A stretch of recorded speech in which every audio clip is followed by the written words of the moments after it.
За сайн байцгаана өрхөн сонсогчдоо Сэхэд подкастын 193 дахь дугаар эхэлж байна. За өнөөдөр манай студид Apex Capital үнэт засны компани гүйцэтгэх захирал хам долгор хүрэлцэн ирсэн байна. Бидний урилгыг хүлээж авсанд баярлалаа. Баярлалаа. Таны хамт олонд бас баярлалаа. За таны микрофоны жоохон гортолч уурлаа. За болж байна. Болж байна. Эхний асуултаа хамаагалсан асуултаа би яг сая подкаст эхлэхээс өмнө студид байгаа найзуудаас асуусан. 5 хүндэд бас Apex Capital гэж мэдхүү. Дөрөв нь бол мэдчихэ шүү. За тэгээ тэр дундаа нэг сонирхолтой статистик гарсан нь 3 нь болохоор нөгөө Идэрбат гэх контент хийдэг хүний Apex үү гэж тэгж байна. Тэгээ би яалчгүй энэ асуулт дийлэн хүмүүс Apex-ыг нөгөө Идэрбат гэдэг үнээр бас төсөөлдөг хүмүүс байдаг юм байна. Тэр энэ дээр ихний асуултаа асууя гэж бодсон. Ер нь Идэрбат гэдэг одоо Apex Capital-тай ямар харилцаа холбоотой байсан бэ? Одоо энэ бизнестэй нь холбоо хамаарал байгаа юу? Анхэр нь та хэд маань энэ бизнесийг хамтдаа яаж одоо босгож ирсэн бэ гэдэг түүхээс нь яриага эхлэе гэж бодож байна. За баярлалаа. За ямар ч байсан яалтчгүй л одоо нөгөө хүмүүс бас Идэрбатаар айгүйх мэддэг. За гэхдээ яг өнөөдрийн байдлаар бол Apex Capital Идэрбатын хооронд бол ямар нэгэн бизнесийн холбоо хамаарал байхгүй. Одоо бид салаад нэг 2.5 жил болж байна. Уудаж байгаа юм шүү дээ. Тий. За тэгээд яг бизнес маань бас одоо мэдээж чинь нөгөө нэг ганцхан талын оролцоотой бизнес биш учраас бол ингээд үргэлжлээд явж байна. За мэдээж түүхээс нь харах юм бол бид одоо Apex байгууллагатаас өмнө Идэрбатээр хамт ажилладаг байсан. За тэгээд одоо нөгөө ардад хамт ажилладаг байсан. За тэгэхээр ардын санхүү эрхэлсэн захирал болохоор Идэрбат. За би ард секуритийн гүйцэтгэх захирал хийдэг байсан. За тэгээд ардаас Идрээ гаргасны дараа болохоор би ер нь бол одоо хэдүүлээ бас ингээд нөгөө өөрсдөө гэсэн брокеринг компани хийвэл яасан бэ тий. За яг тэгэхээр Монголын өргөн цэцэл дээр бол одоо нөгөө хараат бус одоо шинжилгээ дүгнэлт өгдөг ийм үндэсний компани бол зайлшгүй хэрэгтэй байсан. За тэгээд нөгөө талаас гэх юм бол таад маань ч гэсэн айгуу сайн мэдж байгаа одоо нөгөө хөрөнгөний зах зээл маань өөрөө одоо өсч хөгжих потенциал бол асар өндөр байгаад байгаа гэсэн үг. Одоо цаашаа скейл хийхтэй айгуу өндөр боломжтой гэж бид нар харж байсан. За тэгээд тэр маань ч гэсэн одоо ингээд сүүлийн жилүүд батлагдаад илүү одоо ирээдүйн маань ч гэсэн илүү ингээд өсөлт хөгжилтэй байна гэж харж байгаа. За тэгээд одоо яг анх бол одоо 17 оны 12 сард юм уу та Идэрбатээр одоо ярьж эхлээд за тэгээд 17 оны 12 сард ч яг одоо ард дээр би ажиллаа хүлээлгэж өгөөд 18 оны 1 сарын 1-нд New Year New Me гэж эхэлж ийлээ шүү дээ. Тэгээд ямар ч байсан бол одоо хамтарч бизнес хийгээд эхэлж илаа. За тэгээд мэдээж нөгөө нэг үндэсний компани хийхин тулд одоо бид нар тусгай зөвшөөрөлтэй одоо санхүү зохицол төр үйл ажиллагаа явуулж байгаа учраас бол хөрөнгө мөнгө хэрэгтэй. Энэ чи одоо нөгөө туршлага мэдлэг за нөгөө талаасаа төлөвлөгөө байгаад нөгөө талдаа гэх юм бол эн чинь нөгөө олон хүний эрсдлийг дагаад явж байгаа учраас за доктортой сайн ажиллах хүчээ ажилуулах ийм одоо шаардлагатай. За нөгөө талаасаа эрсдлээ хаах санхүү мөнгө гэдэг бол асуудал бол зайлшгүй байдаг. Одоо тэгэхээр хамгийн багадаа дөрмийн сан бол тухайн үед бол нэг манай яг үйл ажиллагааны хэмжээнд бол 3.5 баха эхлэх ёстой байсан. За 3.5 ч сүүлд юм бэ. 1.5-ыг 5 тэрбумаар бид нэр заавал ингээд нөгөө байршуулж эхлэх ёстой байгаадсан гэсэн. За тэгээд битээр ярьж байгаад одоо санхүүжилт авах одоо хувилбарууд санал одоо нөгөө гаргаж ирсэн. За тэгээд тухайн үед болохоор одоо нөгөө 2 одоо айлруул санал явуулсан. За нэг нь болохоор одоо манай одоогийн бас хамтрагч Teso Group байла. За тэгээд нөгөөх нь болохоор дахиад нэг өөр групп компани байсан. За ягаад тэгэхээр тухайн 2 компаниг сонгосон гэхээр хоёулаа дотооддоо үндэсний компанитай. За гэхдээ зах зээл рүү гарсан идэвхтэй үйл ажиллагаа байгаагүй. За бид болохоор зах зээл рүү гарсан идэвхтэй үйл ажиллагаа хиймээр өгдөг те. За тэгээд тусгай зөвшөөрөл аваад дөрмийн сангаа хийнэ гэхээр бас тодорхой хэмжээний шалгуур шаардлага хэрэгтэй болчиход байна шүү дээ те. За тэгэхээр яг энэ талаа ингээд нөх партнер биднэрт хэрэгтэй байсан учраас 2 айл руу бол одоо пропозал буюу одоо хамтрая гэдэг санал тавьсан. Тэгэхээр Teso зүгээс болохоор яг санал аваад бол нэлээ одоо нэг хурдан хугацаанд шийдээд окей хамтарч ажиллаж эхэлье гэдэг. За тэгэхээр өсө гэрээ бол айгүй ойлгомжтой. Бид менежментийн бага авч явна. За хөрөнгө оруулагч бол хөрөнгө оруулалт хийгээд хөрөнгө одоо нэг төлөөлөл удирдах зөвлөл бөгөөд хувьцаа эзэмшиж байгаа эрхийг хэрэгжүүлнэ гэсэн байр суурьтай. За тэгэхээр Идэрбатэрийн гэрээч гэсэн айгүй ойлгомжтой тий. Идрээ одоо илүү маркетинг тал руугаа би яг операшнл үйл ажиллагаа тал руугаа явна гэсэн ийм одоо эхэлцэлтэй байла. За тэгээ яг салах болсон зам бол мэдээж нөгөө юм болгоо яг нэг зэг дээр байгаад байхгүй шүү дээ тий. Амьдрал өөрчлөгдөн, өснө хөгжин, за нөгөө талаас унаа гэдэг. Тэгэхээр яг эрэгтэй эмэгтэй хоёр хүний одоо харж байгаа өнцгөөс болсон болов. За эсвэл одоо нөгөө яг хүүсээр нийл гарах нь цаашин тий. Гэтэ тухайн хүн бит хоёрыг бас харж байгаа өнцөг нэлээ өөр байсан болоо да. Тэгээд одоо нөгөө хоёр одоо компани ингээд хуваах юм юутай болсон. шийдвэр гарсан. За тэгэхээр яг идревтер гэхээсээ илүү яг тэ том хувьцаа эзэмшигч идревт хоёрын хооронд те том хувьцаа эзэмшигч жижиг хувьцаа эзэмшигч хоёрын хооронд гэсэн үг шүү дээ те. За тэгэхээр тухайн үед болохоор одоо ч гэсэн л би бол компани жижиг хувьцаа эзэмшигч. За нэг үүсгэн байгуулагчийн нэг. За Tesotod бол манай компани том хувьцаа эзэмшигч стил хэвээрээ байгаа. За тэгэхээр идрээ ч гэсэн тухайн үед жижиг хувьцаа эзэмшиж байсан гэсэн. За тэгэхээр нөгөө ингээд нөгөө хуваарлалт шок байна гэдэг маргаа яваад те. За тэгэхээр яг би ягаад энэ ч нөгөө энэ талаа сонгоод үлдсэн бэ гэхээр мэдээж нөгөө бизнесийг явуулахад бол түрүүний хэлсэнчлээ энэ ч нөгөө ганцхан талын одоо та ганцаараа байгаад ч юм уу эсвэл одоо нөгөө таны одоо ганцхан сайн хийж чаддаг юм байлаа ч юм уу гэд бизнес явахгүй шүү дээ. Яг гэхээр энэ чинь айгүй олон стейкхолдер буюу оролцогч талуудтай. Одоо манай компани дээр гэхэд чи 37 мянган харилцагч байна. Одоо яг идэвхтэй үйл ажиллагаанд оролцдог. За тэгээд нөгөө талаас их юм үнцээс гаргагч нар байна, хувьцаа эзэмшигчнэр байна. Одоо ажиллаж байгаа мэрэгчлэтнүүд байна те. За тэгээд менежментийн баг байна гэдэг ингээд айгүй олон оролцогч талуудтай. За тэгэхээр эн чинь одоо нөгөө нэг хүний эрх ашиг гэхээс илүүтэйгээр олон талын эрх ашиг болчиход байгаа байхгүй. Тэгэхээр би гараа явах юм бол sorry гэдэг одоо нөгөө хөдлөсөн завиа орхиод одоо нүүн гэсэн үг шүү дээ. Тэгэхээр тэгж болохгүй байсан. Ягаад тэгэхээр би одоо олон харилцагчтай бас одоо хариуцлага хүлээгээд бизнес эхэлж байхдаа одоо бас мэдээж амлалт өгөж те тэдний одоо нөгөө бизнестэй хамт өсөё. За нөгөө талаасаа хөрөнгө мөнгөтэй хамт ингээд чиглүүлье гэдэг ийм одоо яриа хэлцэлтэй эхэлчихэд замын дундаас одоо хазаахад бол одоо яг миний хувьд бол бас хитрхи оройтчихсан мэдрэмж төрсөн. За тэгээ яг нөгөө арай эхэлсэн ажлаа дуусаагүй байгаа учраас за нөгөө талаасаа намайг бас дагаад тэгээ идревтерийг бас дагаад ингээд Apex руу ороод ирчихсэн залуучууд байсан. Тэгэхээр чи ч гэсэн мэдчихэж байгаа одоо компани дөнгөж эхэлж байхад бид нар чи ингээд нэг ширээ тойрол 5 6-уулаа суугаал те нэг өрөөнд дотор. За тэгэнгүүт чи яг тэр чи ингээд нөгөө юу ч байхгүй байхад ч гэсэн ингээд нөгөө окей хамтдаа бизнес хийе гэдэг ингээд дагаад ирчихсэн ингээд залуучууд байгаад байгаа байхгүй. Тэгэхээр тэднэрийн бас аваад яг дараагийн ингээд нөгөө тойргийш нэрхлүүлэх үү. За одоо нөгөө харилцагч нартаа бас бид нар чинь дөнгөж бизнес эхэлж байхдаа бол олон ингээд нөгөө алсын хараагаа танилцуулна тий. За яагаад энэ чинь ингээд бид нар бизнес эхэлж байгаа юм бэ гэдэг олон зүйлээ танилцуулж байгаа. За хувьцаа эзэмшигч нартай ч гэсэн яг ялгаагүй. Одоо нөгөө санхүүжилт авахын тулд би өнөөдөр хаана байгаад хаашаа одоо хамтдаа өрөх гээд байгаа юм бэ гэдэг амлалт өгчөө санхүүжилт авч байгаа. За тэгэхээр яг энэ нөгөө нэг амлсан амлалтууд бүрэн дуусаагүй байсан. Тэгэхээр одоо онгоцноосоо ингээд хаяад үсрэхвэл арай болоогүй замын дундаа байсан одоо далайн голд байсан учраас тий. Тэгэхээр одоо ч гэсэн л далаа дотроо л явж байна л да одоо арай уул руу очиж байгаа энэ уулын манай нөгөө Apex чинь нэр нь болохоор Apex гэдэг нөгөө уулын орой. Тэгэхээр бас яг одоо уулынхаа ингээд нөгөө дээшээ мацаал явж байгаа. Уулын орой дээр одоо гарч чадаагүй байгаа. За тэгэхээр бас хариуцлага хүлээгээд үлдэх бол зүү ёсны асуудал байсан. Тэгэл одоо салсан да. Тэгээ салах процесс бол мэдээж нэг айгүй хүнд. Одоо яг зүгээр би яг хэлдэг байхгүй. Хувьцаа эзэмшигчнэр хооронд одоо салах бол эхнэр нөхөр хоёр салж байгаагаас илүү бас айгүй хүнд болтгоо.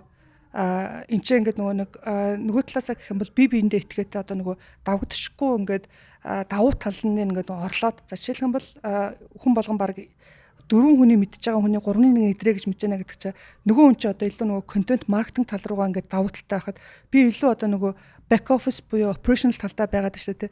За гисэн чинь ингээд нөгөө яг ингээд харьцуулахгүй ингээд юунууд гарч шүү дээ. Өнөөдөр би одоо подкаст мастанд ордгоо байсан чи орцсон сууж ах шиг те. Тэнгүүт одоо идрээ маань бас яаж явж байгаа би ясаа мэдэхгүй байна да. Ямар ч л ясаа үйл ажиллагаа талдаа бол одоо надаар дутагдж байгаа байх гэж бодож байна те. Тэгэхээр нэг иймэрхүү. Тэгэхээр яг энэ дээрээс ингээд эргээд харахад бол мэдээж хүний ингээд бизнес хийж байгаа процесс маань өөрөө янз бүр.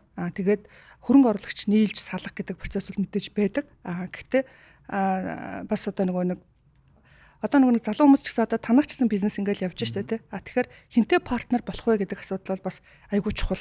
Тэгээд дараагийн нэг асуудал нь болохоор одоо яг үнэт зүйл маань өөрөө бас хэдийн хэмжээний давхцалтай байна вэ гэдэг асуудал айгүй чухал юм бэл. Та яг одоо байр түрээслэгээр хайж байгаа бол надад тань тавих нэг гой санал байна. Бидэнтэй хамтран ажилладаг мэргэжлийн хөрөнгө оруулалтын компани BGM Asset Management түрээсийн орон сууцны стандартыг шинэ төвшөнд гаргаж байна. Аавал дүргийн ийм артыг та бүхэн мэдэн дээ. Тэгвэл яг баруун талд нь байрлах бизнес зэрэглэлийн Alpha Zone хотгонд 2-4 өрөөний сонголттой цоо шин байрнууд түрээслүүлж байна. Хамгийн гоё нь халбас сэрэнээс эхлээд тогоо шанаг гээд авахын бүх хэрэгсэл бэлэн бүрэн тавилгатай. Та зүгээр л чемоданаа аваад ирэхэд нүүж ороход бэлэн гэсэн. Амьдрах орчиндөө бодит өөрчлөлт хийхийг хүсэж байвал BGM Real Estate Facebook хуудасаар зочлон илүү дэлгэнгүй мэдээлэл аваарай. Таны дараагийн хаяг Alpha Zone.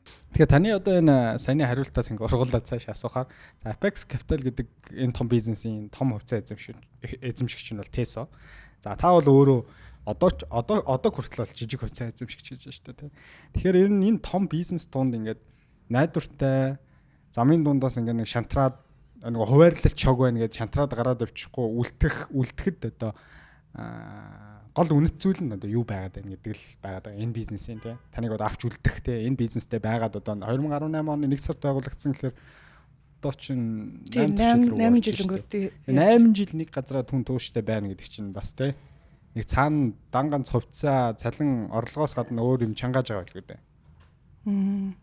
Яг санхүүгийн бизнес өөрөө нэг талаасаа мэдээж амар үүдэх завгүй. Одоо ягаад гэхээр бидний ингээд төсөл хөтөлбөрүүд маань өөрөө нэг жилээр за эсвэл нөгөө талаасаа гэх юм бол тэрнээс бага хугацаагаар хэрэгждэг юм бол байхгүй. Одоо нэг төсөлтөй ингээд хамт эхэллээ гэхэд за одоо зүгээр ингэн жишээ авъя л да бид нар хамгийн сүүлд одоо Michelle City гэдэг төсөл дээр ингээд ажиллаад бүтэн ингээд комплексээр нь дуусаад явж байна. За энэ төсөлтөй хамт байхад бол 6 жил зарцуулагдсан. Төсөл эхлээд төсөл бүрэн дуустал 6 жил зарцуулагдсан. За тэгэхээр бол тэр хооронд чинь мэдээж нөгөө айгүй олон юм болж байгаа шүү дээ амьдрал дээр уналт босолт ковид за тэгжээс нөгөө логистикийн хаалт тий за тэгжээс гаднаас бараа материал орж ирэх болчихсон валютын ханшны одоо өсөлт за тэгжээс нөгөө хүний нөхцийнх нь бас ингээд нөгөө доктор сууршилтай байдал ч юм нөгөө бизнес чинь ингээд бас хамтдаа ингээд явж байгаа юм. За тэгэхээр яг зөвхөн санхүүжилт өгж байгаа талаас гэх юм бол нэг төсөл өөрөө нэг жилийн процесстэй биш. Одоо эн чинь өөрөө нэг хамтдаа нэг төсөл эхэлчих юм бол за хамгийн багадаа л нэг 4-5 жил болж байгаа байхгүй. За тэгээд тэр нөгөө харилцагч нарын өсөлт хөгжил гэдэг асуудал айгүй чухал.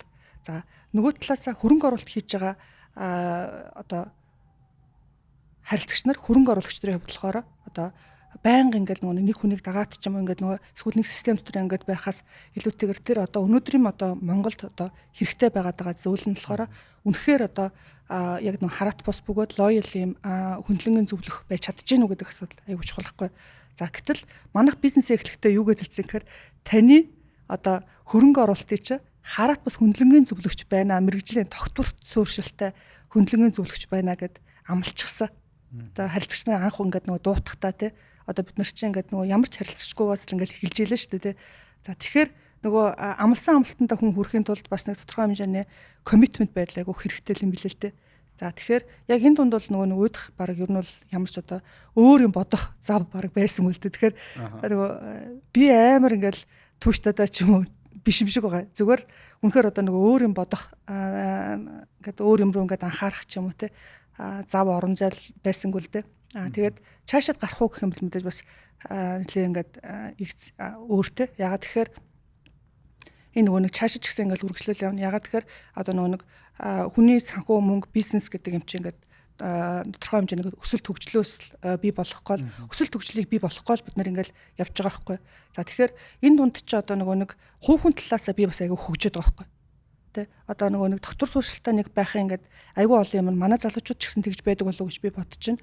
За нэг талаасаа мэдээж таны мэдлэг чадвар ч юм уу эсвэл одоо хийж байгаа юм чи дааж байгаа ачаач өөрөө томорж гинөө гэдэг асуудал айгүй чухалхгүй.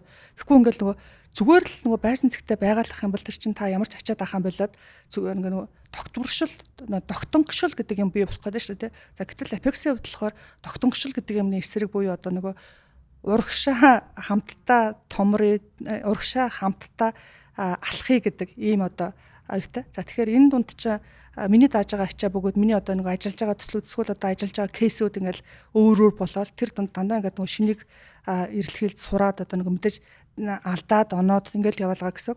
За дараагийн нэг юм маань болохоор одоо network гэдэг асуудал бас айгүй чухал тий. За тэгэхээр санхүүгийн бизнесийн бас нэг айгүй чухал юм нь болохоор нөгөө хэлсэн аманда яг нэг ярьсан юмдаа байх хэрэгтэй гэдэг асуудал. За тэгэхээр бол нөгөө networking буюу одоо нөгөө олон харилцагчтай ингээд нөгөө танилцаал уулзаал тэр дунд чинь бас за нөгөө хүний амьдралын ингээд янз бүрийн мөчлөгтэй за нэг харилцагчийн дараагийн үеийн ч юм ингээд гарч ирэл ингээд явж байгаа. За тэгээд мэдээж нөгөө нэг бас орлого олж чадчихэв нү те мэдээж би ч хүн юм чи ингээд орлого олох хэрэгтэй шүү дээ. Тэгэхээр хийж байгаа ажил чинь томорж байгаа бол тэрийгээ дагаад одоо олж байгаа орлого чинь ч гэсэн л томрох хэрэгтэй. Тэгэхээр тэрийг одоо аль алиг нь бас тодорхой хэмжээнд хангаж байгаа учраас одоо Apex-тэй бол ингээд одоо байна да. 2018 оны 1 сард за Эдрот та хоёр ингээд Apex-ийг үүсгэн байгуулъя гэж байгуулсан. Тэр цагаас хойш өнөөдөр 8 жилийн хугацаанд таны одоо хөрөнгө орлого гэх юм уу? За орлого гэж. Жилийн орлого нь ойролцоогоор хэдэн хувь өссөн бэ? Одоо хөрөнгө оруулалтаар бид нар ч өгөө жил ярьдаг шүү дээ, тий. Нууц биш бол. За яг хувь хүний орлого. Хувь хүний орлого. За тэгвэл шууд одоо хоёлаа Apex-ийг авъя л да тий. За Apex өнөөдөр за ямар ч байсан өнгөрсөн хугацаанд бол 20 дахин өссөн байна. 8 жилийн дотор тий. Анхны хөрөнгө нь гэсэн үг шүү дээ.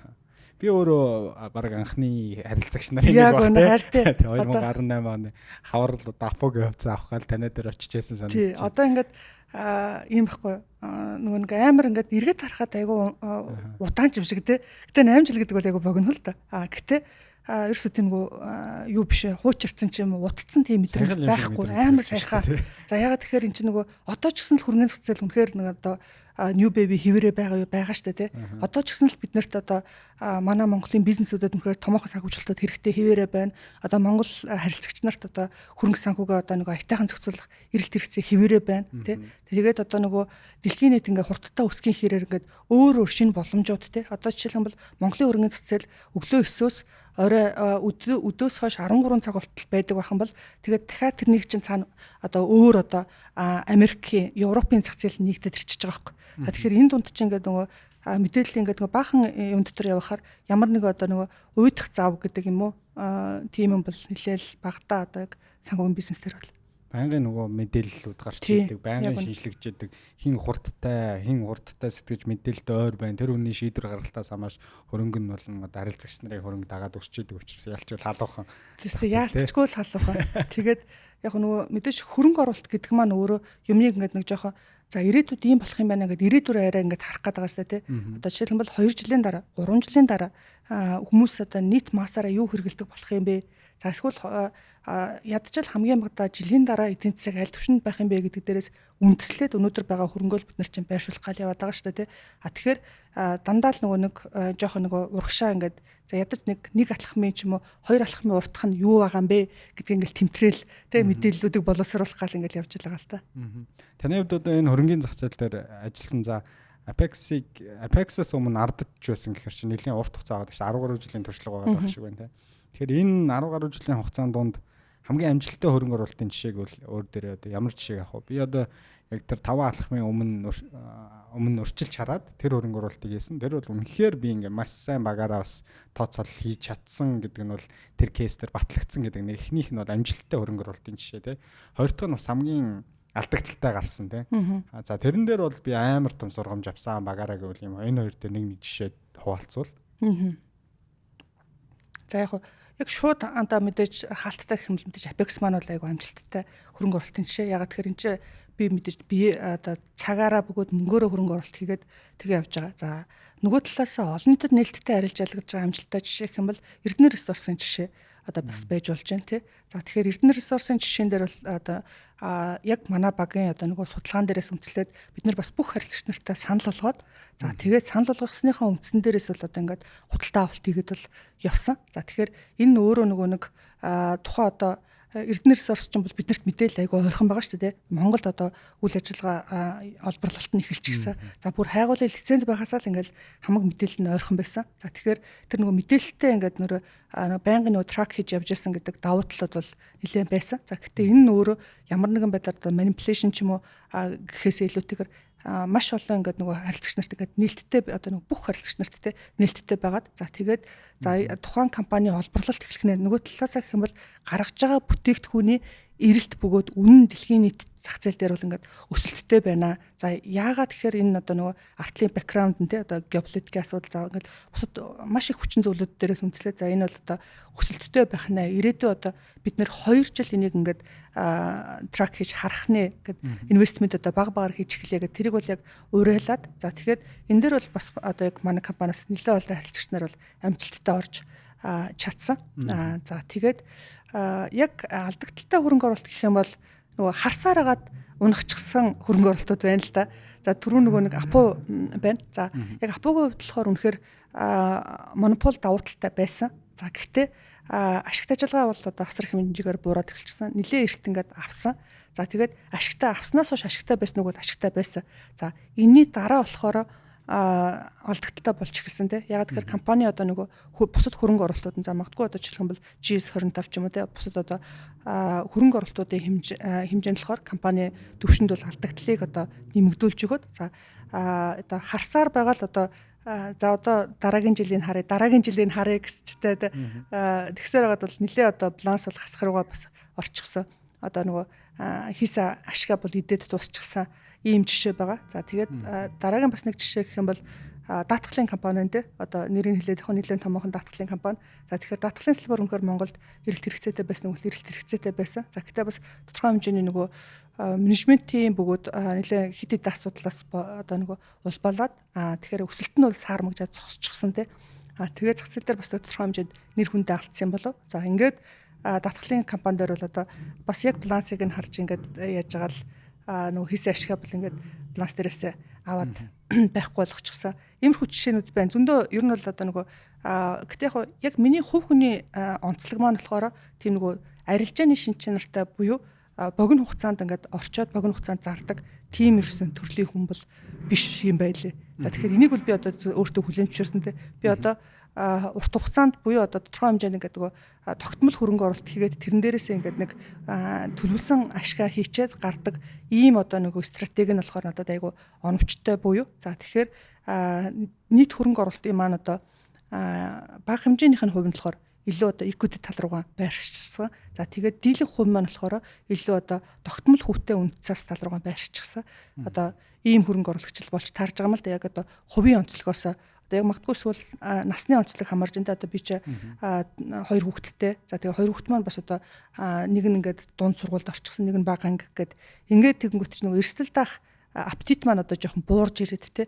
За илүү одоо нөгөө бизнесээ томруулах буюу нөгөө цаг хугацаагаа дараагийн одоо нөгөө залуучуудаа ингээд нөгөө бэлдэх гэдэг энэ юм дээр төвлөрөөд ирэнгүүт чинь байнгын зах зээл дээр тэр ингээд юу гэж арилжааны шин чанартай хөрөнгө оруулалт хийх гэдэг нь л миний төрөл ерөөсөө биш болчиход байгаа. Тэгэхээр бол одоо намайг одоо арилжаа хийдэг хүн үг гэх юм бол үгүй. За хөрөнгө оруулалт хийдэг хүн үг гэх юм бол yes би хөрөнгө оруулалт хийдэг хүн. За тэгэхээр манай одоо Apex ч өөрөө мэдээж энэ баг хамт олон ингээд багаараа явж байгаа учраас эн чинь арилжааны хэсэг байна уу байгаа. Тэр нь болохоор одоо ингээд 7 өдрийн бүрэлдэхүүнтэй за тэгээд ахлах дилертэй хэдэн шинжээчтэй гэдэг ингээд арилжааны хэсэг байгаа. Тэгэхээр тэр хүмүүсийн одоо нөгөө үүрэг роль буюу хийх ажил нь болохоор арилжааны шин чанартай. Одоо нөгөө байнгын зах зээлийг трак хийгээд ингээд явдаг гэсэн. Тэгэхээр яг миний одоо нөгөө тэр баланс дээрх нөгөө ашгаа идсэн за одоо алдагдлал руугаа орцсон гэдэг нь болохоор нөгөө байнга ингээл тэ сар болгон ч юм ингээл хөдөлгөөн өгдөг нөхөр тийм биш л болчиход байгаа юм л та. Ашгаа идэнэхээр анх оруулсан хөрөнгө оруулалтаас бол харьцангуй дээгүүр байгаа. Гэхдээ нөгөө он удаан жил зараагүй хадгалчихаар нөгөө инфляцийн жил болгоны тэр инфляцийнхаа өсөлтийн хувьд идүүлсээр гадал гэсэн үг санаа шүү дээ тий. Яг. Одоо тэр бол бас хөрөнгө оруулдаг хүмүүсийн нөгөө төвчээртэй буюу урт хугацааны хөрөнгө оруулдаг хүмүүсийн нэг гол алдаа байгаа шиг байна тий. Айгу 50. Тэгээ нөгөө анх одоо жишээ нь Апууч нь 2018 онд харилцагч болол танаа дээр очиод нэг 380 320 байсан. За одоо тэр үед авсан хүн байлаа гэж бодъё л та. Тийм бол тэрнээс ч хойш 8 жил өнгөрцөн яг уу ингээд одоогийн ханшин нь бол 3 дахин өссөн байгаад байдаг. Гэтэл жил болгоны инфляцийн ханшаар бодоод үзэх юм бол одоогийн бараг 1000 төгрөг бол алдагдaltaй буюу ашиг айл үжи эдцэн лүү орж болохоор байгаа байхгүй. Тэр үеэс одоо зараагүй хүн бол 1000 дээр байж л байгаа юм. Тэрэн дээр бас нэг хүмүүст бас туршлага хэрэгтэй байх шиг байна. Хүмүүс ч нөгөө мөнгө хөдлөгдгөө нэг талаас нь урт хугацааны хөрөнгө оруулагчид нараа сул тал нь юм байдаг шүү. Тэгээ дараагийн асуулт нь би таныг нөгөө өөрийнхөө хөрөнгө оруулалтынхаа багцыг ерөнхийдөө хувлаад хэлээч гэсэн сая нэг бараг л хэлчих шиг боллоо. Тэгэхээр одоо дийлэнх нь за 100% гэж хувилах юм бол ихэнх хувь нь бонд руу байна гэсэн үг үү те. Одоо жилийн 20-18% өгөөжтэй.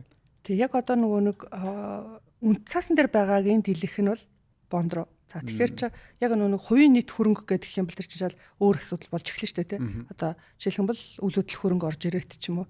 Тэгэхээр нөгөө үйл хөдлөх маань болохоор одоо тэр чинь нөгөө нэг үнийн дүн гэдэг нэлээ өөр болчихроос одоо яг нийт багцад эжилж байгаа хувь нь өөрөө жин дараад ирчин л те. За тэгэхээр би яг үйл хөдлөхөд хөрөнгө оруулалт хийдэг хүн үг гэхээр үгүй те. Гэтээ одоо илүү үнд цаас тал руу хөрөнгө оруулалт хийдэг. За гэхдээ нөгөө нэг зайлшгүй одоо амьдралын шаардлагаар ч юм ингээд үйл хөдлөхөд ингээд хийчихсэн хөрөнгө оруулалт маань үнийн дүн нөр ингээд нөгөө багцад эзэлж байгаа жин нөр ингээд нөгөө томрол яваад байдаг. Ийм асуудал байгаад байгаа гэсэн. За тэгэхээр яг одоо үнэт цаасан дээр байгаа. Үнэт цаас гэдэг чинь өөрөө хувьцаа бонд буюу одоо нөгөө таны юу штэ те тэр хөрөнгө штэ те. За тэгэхээр энэ дээр байгаа хөрөнгийн маань дийлэх хувь нь болохоор бонд төлбөр барьшаад. За тэгтээ яг одоо нөгөө одоо дан бондор гэхээр айгу сонио ойлголт ч нөгөө хаалттай компани буюу одоо нөгөө Apex ч миний бас хөрөнгө оруулалт штэ те. Тэгэхээр одоо нэг Apex-ыг оруулж жинлэх юм бол энэ өөр ингээд янз бүрийн хувилбарлал гарах л да те. Apex-ыг оруулаад жинлэх юм бол тэр чинь ингээд хувь нь процент нараа өөр болоод ирчихнэ л гэсэн үг л те. Дараагийн асуулт нь болохоор за одоо ингээд ойрох орнуудын асуудал сая геополитик гэдэг ярианда дурдж байна те. Тэр сэдврүү баг шууд орчих гэж бодож байна. За яг энэ цаг үед одоо ойрох орнуудын одоо дайны асуудал, Иран, Америкийн асуудал. За одоо Трамп бол бас хэлцээр хийх гэж үзэж байна те. Тэгээд өчигдрийн гарсан мэдээгээр бол алтны хаш тодорхой хэмжээнд докторчлоо. Сүүлийн 3-4 хоног огцон мунжаад. Тэр ийм игзэгтэй үед ерөнхийдөө таад өөрсдийнхөө одоо 37 мянган харилцагч нараа хаашаа хөрөнгө оруулах гэж зөвлөж байна. Хөрөнгөөр нь хүмүүс яаж хамгаалах хэвтэй вэ яг энэ цаг үед? За одоо ингээд нийтдээ ингээд айгүй докторгүй байдал бий болчихлоо. За тэгэнгүүт одоо хэдүүлгийнхаа ингээд хамгийн ингээд суур буюу одоо хэрэглээний шатхуун бөгөөд төлөв шатгааны үн ингээд нэмэгдээд ирчихэж байна гэсэн үг чинь дэлхийн нийтээр ингээд суураараа. Тэгэхээр энэ маань өөрөө нөгөө инфляцийг ингээд нэмэгдүүлээд ирчихэж байгаа. Тэгэхээр инфляц нэмэгдэнэ гэхээр цаана өөрөө юмны үн нэмэгдчихэж байгаа тийм. Юмны үн нэмэгдэнэх нь нөгөө байсан юмны ч үн нэмэгдээд байгаа байхгүй бас яг дагаад адилхан. Тэгэхээр одоо нөгөө үнцэнтэй бүтээгдэхүүн рүү хөрөнгө оруулалт хийл гэдэг л ийм л санаа. За үнцэнтэй бүтээгдэхүүн гэдэг маань болохоор одоо жишээлх юм бол одоо юу гэж IT-ийн компани, технологийн компанид ч юм уу хөрөнгө оруулалт хийнэ гэдэг бол энэ нь өөрөө хийсвэр үзүүлэлт болчихж байгаа байхгүй. Яг тэгэхээр тэр зөвхөн мөнгө урсгал дээр суйрлаад байгаа бизнес болчиход байгаа байхгүй. За гэтэл нөгөө нийтдээ одоо үйл хөдлөлтөй ч юм уу те. За эсвэл үйл хөдлөлтийнхаа түрээсээр орлого олдог бизнес байж болно шүү дээ те. Тэгэхээр энэ бизнес бол бас байх боломжтой болоод ирчихэж байгаа. Ягаад тэгэхээр нөгөө эзэмшиж байгаа үйл хөдлөлтийн үнэ одоо нэмэгдээд ирчихэж байна те. За дараагийн нэг юм маань болохоор тогтмол хүтээ бас бүтээгдэхүүн л бол мөнгө байршуулах нь зайлшгүй болж эхэлж байгаа. За тэгэхээр энэ одоо сүүлийн бараг 4-5 жил хэрэгжижсэн одоо стратеги. За гэхдээ стил бас одоо тогтмол хүтээ одоо сайн бүтээгдэхүүн лөө бол хөрөнгө оруулалт хийх нь. За гэхдээ нөгөө тогтмол хүтээ бүтээгдэхүүнээ хэдүүлээ одоо ялгах нь одоо бас айгүй чухал гэсэн. Эрсдлийг хэр сайн дааж чадах вэ? Мөнгө урсгал нь хэр одоо тогтвортой байж чадах вэ гэдэг асуудлыг харах хэрэгтэй. Яг тэгэхээр танаас аваад буцаагаад одоо нөгөө нэг хэрэгсэн төлбөртөөгөө өгнө гэдээ амлчихсан байгаа бүтээгдэхүүнийг хэдүүлээ авах гээд байгаа юм чи. Тэр нөгөө орж ирэх гэж байгаа мөнгө урсгал маань хэр тогтвортой сайн байж чадах вэ гэдэг бизнес байна. Тэгээд энэтэй үйлдвэрлээд бид нар бас одоо нөгөө гаргаж байгаа үнцээс удаа ч юм уу за тэгээд харилцагч нартаа санал болгож байгаа бүтээгдэхүүнээ бол нэлээ ингээд юу болгож эхэлж байна. Одоо нөгөө сортны төрлүүдийг нэлээ өөр болгож эхэлж байна. За тэгэхээр нөгөө хэрэглээний буюу одоо нөгөө хүнсний төрлийн те одоо газар тариалангийн бүтээгдэхүүнүүд бас нэлээ ингээд нөгөө суураараа үнэн нэмэгдэх ийм одоо магадaltaй болж эхэлж байгаа. За тэгэхээр энэ лүү бас бид нар одоо харилцагч нарын багцад нэмэлт шингээж өгч байна. Тэгээд суур түүхэд параметрлууд байна. Тэгээ энэ дээр болохоор одоо алтцэс гэдэг яг нөгөө суур түүхэд параметрлууд энийг нөгөө олборлож байгаа зардлууд нь бас ингээд нэмэгдээд ирчихлээ л дээ тий. Тэгэхээр нөгөө тогтвортой бөгөөд одоо тогтмол байж чадах ийм бизнесүүд рүү хөрөнгө оруулалт илүү хийж байна да. Энэ удаагийн дугаарыг та бүхэнд хамтран хүргэж байгаа Монголын жигүүр Хүннээ Air компани. Хүннээ Air компани Монголын агаарын тээврийн салбарын өнгө төрхийг дэлхийд дахин тодорхойлж зах зээлийн хамгийн хэм дунаар зорчигч та бүхэн шинэ стандарт, шинэ агаарын хөлгөөр үйлчилж эхлээд нэлээдгүй хугацааг өнгөрүүлж байгаа байлээ. Дээрээс нь Бээжин, Хайнан, Дубай, Фукок, Осака, Ташкент гэх мэтлэн дэлхийн агаарын тээврийн томоохон хотуудыг Улаанбаатар хоттой холбож шууд нислэгийг үлдэж байна. Монголын жигүүр Хүннээ Air компани. За одоо танаа дээр байгаа тэгэхээр 37 мянган харилцагч байгаа гэж тогтмол те. Тэгэхээр энэ хүмүүс донд за одоо жишээ нь их үнийн дүнгээр өөрийнхөө хөрөнгөө та бүхнээр өдөрдүүлж байгаа хүмүүс бас нэлээдгүй байгаа бах тий. Тэгэхээр энэ хүмүүсийн зүгээр ингээд зүгээр сонирхож асууж байгаа. За баячууд гэж асууж тий. Баян хүмүүс хөрөнгөө өсгөхдөө ер нь нийтлэг зан төлөвийн гэх юм хэрэглэгчийн зан төлөвийн талаас нийтлэг одоо ямар хэв шинжүүд ер нь энэ хүмүүст анзаарэгдэж байна. Илүү одоо тантай адилхан тий. Илүү тогтмол хүүтэй жилийн 19-20% бонд руу ч юм үнэт цаас руу ороод ингээд хөрөнгөө өсгөөд тогтмол өгөж аваад явах хандлагатай байна уу? Эсвэл илүү эрсдэл аваад яг энэ дайны цаг үетэй энийг боломж гэж хараад тийшээ их үнийн дүнгээр одоо хувьцаа авах ч гэдэм үү одоо яг яриад байгаа алт руу орох нэг бол магадгүй нефт рүү орох ч гэдэм үү ийм сонголтуудыг хийж байна. Тэр их сонирхолтой санагч. Мөнгөтэй хүмүүсээр нь мөнгөө яаж өсгөж байна? Танад дээр их дата байгаа ах та. За чи одоо амар мөнгөтэй зүйл яах вэ? Амар мөнгөтэй зүйл яах вэ? Мэдхгүй одоо мөнгөтэй байж үзээгүй болоо. Яг тийм гар дээр их мөнгөтэй байвал хүн яг өөр шийдвэр гаргах вэ? Төсөөлснөөс. Номер 1 асуудал одоо нөгөө хүн хүний одоо нөгөө юу гэж юм бэ? Амьдралын мөчлөхөөс айгүй хамаардаг юм шиг байна. За тэгэхээр нөгөө нэг дандаа юм байна гэдэг ойлголт бол байхгүй. За энэ дунд чинь ингээд нөгөө янз бүрийн хүмүүс байгаа ч тийм насны ангиллаараа. За зарим нэг насны ангиллаар болохоор мэдээж одоо бизнесээ хийгээд одоо нь болохоор нөгөө бизнесийнхаа илүү одоо юу гэж чинь арай бага ажиллаж мөнгө хийе гэд хөрөнгө оруулалт хийж байгаа гэсэн үг шүү дээ тий. За тэгэхээр чи одоо нөгөө хүн чи эрсдэлд авах одоо нэгэнтээ бий болгоцсон хөрөнгөө дахиад одоо эрсдэлд оруулаад цаг хугацааг ингээд ухраана гэдэг чинь тэр хүний хувьд бол байж болохгүй тий. Ягаад тэгэхээр одоо өчнөө жил хөдөлмөрлөөд хөрөнгө бий болгочоод за тэгээ одоо нөгөө дахиад тэр одоо нөгөө хард воркинг хийгээд бизнесдээ ингээд нөгөө алалцах тэр одоо юмнасаа ингээд жоохон зай аваад тий. За одоо би нэг жоохон ингээд гадуур аялмаар байна. За би одоо жоохон ингээд нөгөө өөр ингээд зарцуулаагүй юмдаа цагаан зарцуулмаар байна гэд ингээд ирж байгаа ийм хөрөнгө оруулагч нар байгаа байхгүй. Тэгэхээр тухайн хөрөнгө оруулагч нарын хувьд бол юу чухал вэ гэх юм бол байгаа хөрөнгөө хадгалжуулдаг үн цэнийг нь одоо нөгөө нэмэгдүүлэх гэдэг асуудал айгуу чухал. За гэтэл одоо арай өөр төрлийн хөрөнгө оруулагч байж болно шүү дээ тий. За жишээлх юм бол хувьцаагаар хөрөнгө оруулалт хийгээд тодорхой хэмжээний хөрөнгө оруулалттай болчихсон. За тодорхой хэмжээний бас нэг өөр төрлийн хөрөнгө оруулагч нар нь болохоор криптовалют дээрээс хөрөнгө оруулалт хийгээд гэтээ бий болгоцсон хөрөнгөө одоо дотроо арай нэг эрсдэл багтаа буюу хувьцаа бонд руу байршуулах гэдэг одоо манай харилцагч бий болцсон тий. За тэгэхээр тухайн хөрөнгө оруулагчны хувьд бол одоо нэг амд асчихсан гэдэг асуудал байна шүү дээ тий. Тэр нь болохоор за энэ зах зээлийн боломжийг бид нэр хатгаад одоо аваад дараагийн одоо энэ өсөлтөн дээр нь бас нэг ингээд нөгөө next level хийх юм аа гэдэг. Тэгэхээр нөгөө хөрөнгө оруулагчийн айгүй төрлөөс хамаарат байгаа гэсэн.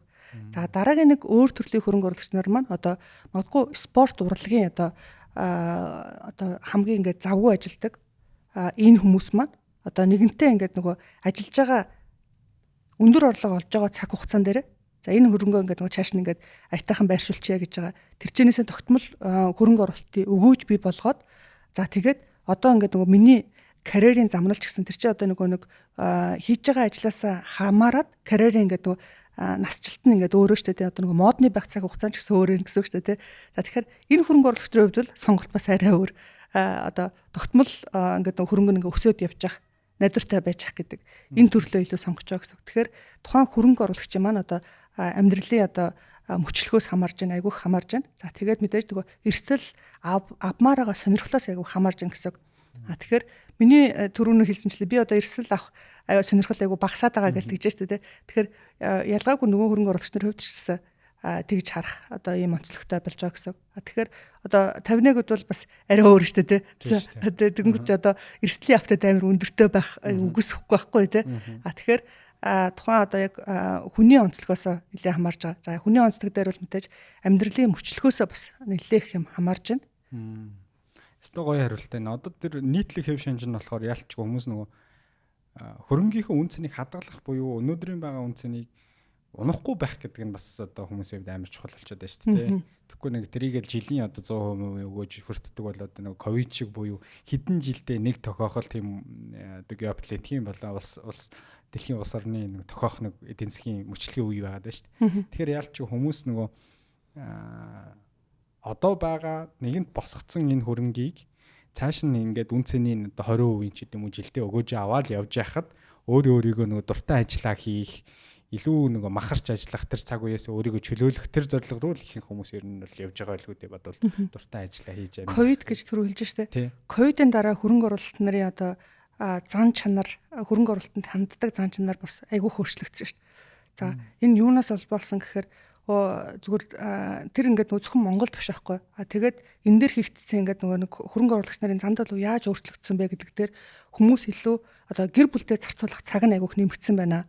За тэгээд дараагийн нэг асуудал нь болохоор хөрөнгө оруулалтнаас тогтмол өгөөж одоо нөгөө нэгэнтээ ажиллаж орлож байгаа тэр орлогоос дараагийн хөрөнгө оруулалтыг авах тэр одоо habit нь илүү нэмэгдсэн байна гэдэг ийм юу гарч байгаа хэрэг. Зан төлөвийн ингээд шилжилт shift бүр асар том шивт орж байгаа байхгүй. Тэгэхээр энэ бас монголчуудад ч гэсэн нөлөөсөн гэж бол хараад байгаа. За тэгэнгүүт одоо нөгөө нэг томоохон бизнестэй ч юм уу одоо оонрууд те хувьцаа эзэмшигч нар дараагийн үе одоо бэлдэх гэдэг энэ нөгөө хурцсахуур бас айгүйх болсон болов уу гэж хараад байгаа. За тэгэхээр яг энээс улбаалаад хөрөнгө оруулалтын хуурилтууд бас нэлээ өөр болж эхэлсэн. Тэгээд одоо мэдээж дэлхийн нийтээр бол одоо бондын маркет чинь бол одоо хамгийн том маркет шүү дээ тий. Одоо аж ахуйн нэгж байгууллагууд иргэдээс болон одоо нөгөө томоохон институтүүдээс мөнгө зээлж аваад буцаагаад тэрийг хүүтэд төлдөг ийм л хөлбөр гэсэн үг шүү дээ. Банкнаас одоо дараагийн зах зээл нь гэсэн. Тэгэнгүүт Монголд болохоор илүү одоо нөгөө зах зээл нэрээ өөрөөс өсчихсөн одоо нөгөө гараад ирчихсэн учраас бондын маркет маань сүүлдэл одоо 21 оноос хойш ингээд нэлээд идэвхтэй явж байна л да. За тэгэхээр ковидыг бол эргээд харангуут ч одоо хөрөнгө оруулагчдын зан төлөвтөл нэлээх хэмжээний өөрчлөлт орсон. За тэгээд тэр нөгөө нэг аялал гэдэг асуудал бол бас нэлээ ингээд нөгөө хүний амьдралын одоо нөгөө цаг хугацаанд нэлээ өөрөөр орж ирсэн. Тэгэхээр энэтэй уялдуулаад хөрөнгө оруулалтын сонголт маань ч гэсэн өөр болж эхэлчихсэн байгаа одоо нөгөө хувь хүмүүсээ. За тэгээд Монголд одоо ингээд хэдүүлээ харах юм бол хөрөнгө оруулалтын сангууд байдгүйсэн шүү дээ. Одоо хүмүүс одоо юу гэж дандаа өөрийнхөө нэрээр хөрөнгө оруулалтыг хийчихээ ч юм уу те. За тэгээд бараг л нөгөө мөнгө хэмшгэл ингээл нөгөө зөвхөн өөр дээр ингээл хөрөнгө оруулалтаа байршуулчих гэдэг байсан бол одоо ковидын дараа зан төлөвийн шилжилт яаж явсан бэ гэхээр за хөрөнгө оруулалтын сан буюу мэрэгжлийн хүмүүсээр нь удирдуулад за энэ дээрээс одоо нөгөө миний энэ чинь ингээд хуулийнхаа дагуу өв залхамжлалт ч юм уу явах хэрэгтэй шүү дээ тий. Удаа хугацаанд тэр нь байж ах хэрэгтэй байхгүй. Тэгэхээр арай нөгөө харж байгаа юм маань болохоор урт хугацаанд болж эхэлсэн болов гэж хараад байгаа. Одоо жишээлбэл 10 жилийн дараа би байхгүй юм шүү. 10 жилийн дараа би байхгүй юм бол энэ хөрөнгө маань өөрөө ингээд идэвхтэй ажиллаад миний хүүхдүүд өнөөдөр 10 настай байхад 20 настай байхад нь ашиглаж болох хэмжээний үнцэнтэй байх ёстой штэ гэдэг энэ сонголтууд орж иж байгаа байхгүй. Тэгэхээр энэ дээр улбаалаад одоо нөгөө хөрөнгө оруулалтын зөвлөх үйлчилгээ, хөрөнгө оруулалтын сангийн менежментийн үйлчилгээ гэдэг асуудал бол нэлээд ингээд нөгөө эрэлт хэрэгцээтэй болсон. Мэдээж дэлхийн нийтээр бол энэ бол ингээд байнгын дарахчихсан тий. Яг л ийм л байх хэвээр одоо family office-удаар дамжуулаад мэрэгжлийн одоо хөрөнгийн менежерүүд даад ингэ явдаг гэсэн бол Монголд тэр үйлчилгээ бол дэлгэрээгүй байсан чи за ковидын дараа бол нэлээ одоо за жишээлбэл өв залхамжлалын асуудал ч гэсэн одоо өв залхамжлалын гэрийн асуудал тэгж нөгөө түгээмэл яригддаггүй байсан бол одоо бол нэлээх ингээд нөгөө түгээмэл болчихсон. Одоо үе хоорондын шилжилтийн за тэгээд өв залхамжлалын гэрээ тэгээд нөгөө мэрэгжлийн хүнээр нь хөрөнгөө удирдуулад дараагийн үедээ одоо тэр нь одоо үнцэнтэй байх гэдэг асуудал бол нэлээ ингээд идэвхтэй өрнөж байна л да. Танай дээр яг энэ мэтчлэн одоо сонгодог шинэлэг хөрөнгө оруулалтын бүтээгдэхүүнүүд юу байна? Сүүлийн үед харж байгаа ч гэдэг юм. За манай дээр болохоор яг одоо хоёр төрөлд одоо хөрөнгө оруулагч нарт зориулсан хөрөнгө оруулалтын бүтээгдэхүүн хөгжөөд явж байна. За тэгэхээр нэг нь болохоор VIP зөвлөх үйлчилгээ. За тэгэхээр энэ нь болохоор илүү одоо нэгэнтээ хөрөнгөө бий болгочихсон одоо wealthy ингээд хүмүүст ингээд зориулаад хөрөнгийг нь яаж урт хугацаанд үнцэнтэй байлгах вэ гэдэг дээр одоо тухайн хөрөнгө оруулагч нартай гэрээ хийгээд ингэ явж байгаа ийм одоо зөвлөх үйлчилгээ байна. VIP зөвлөх үйлчилгээ.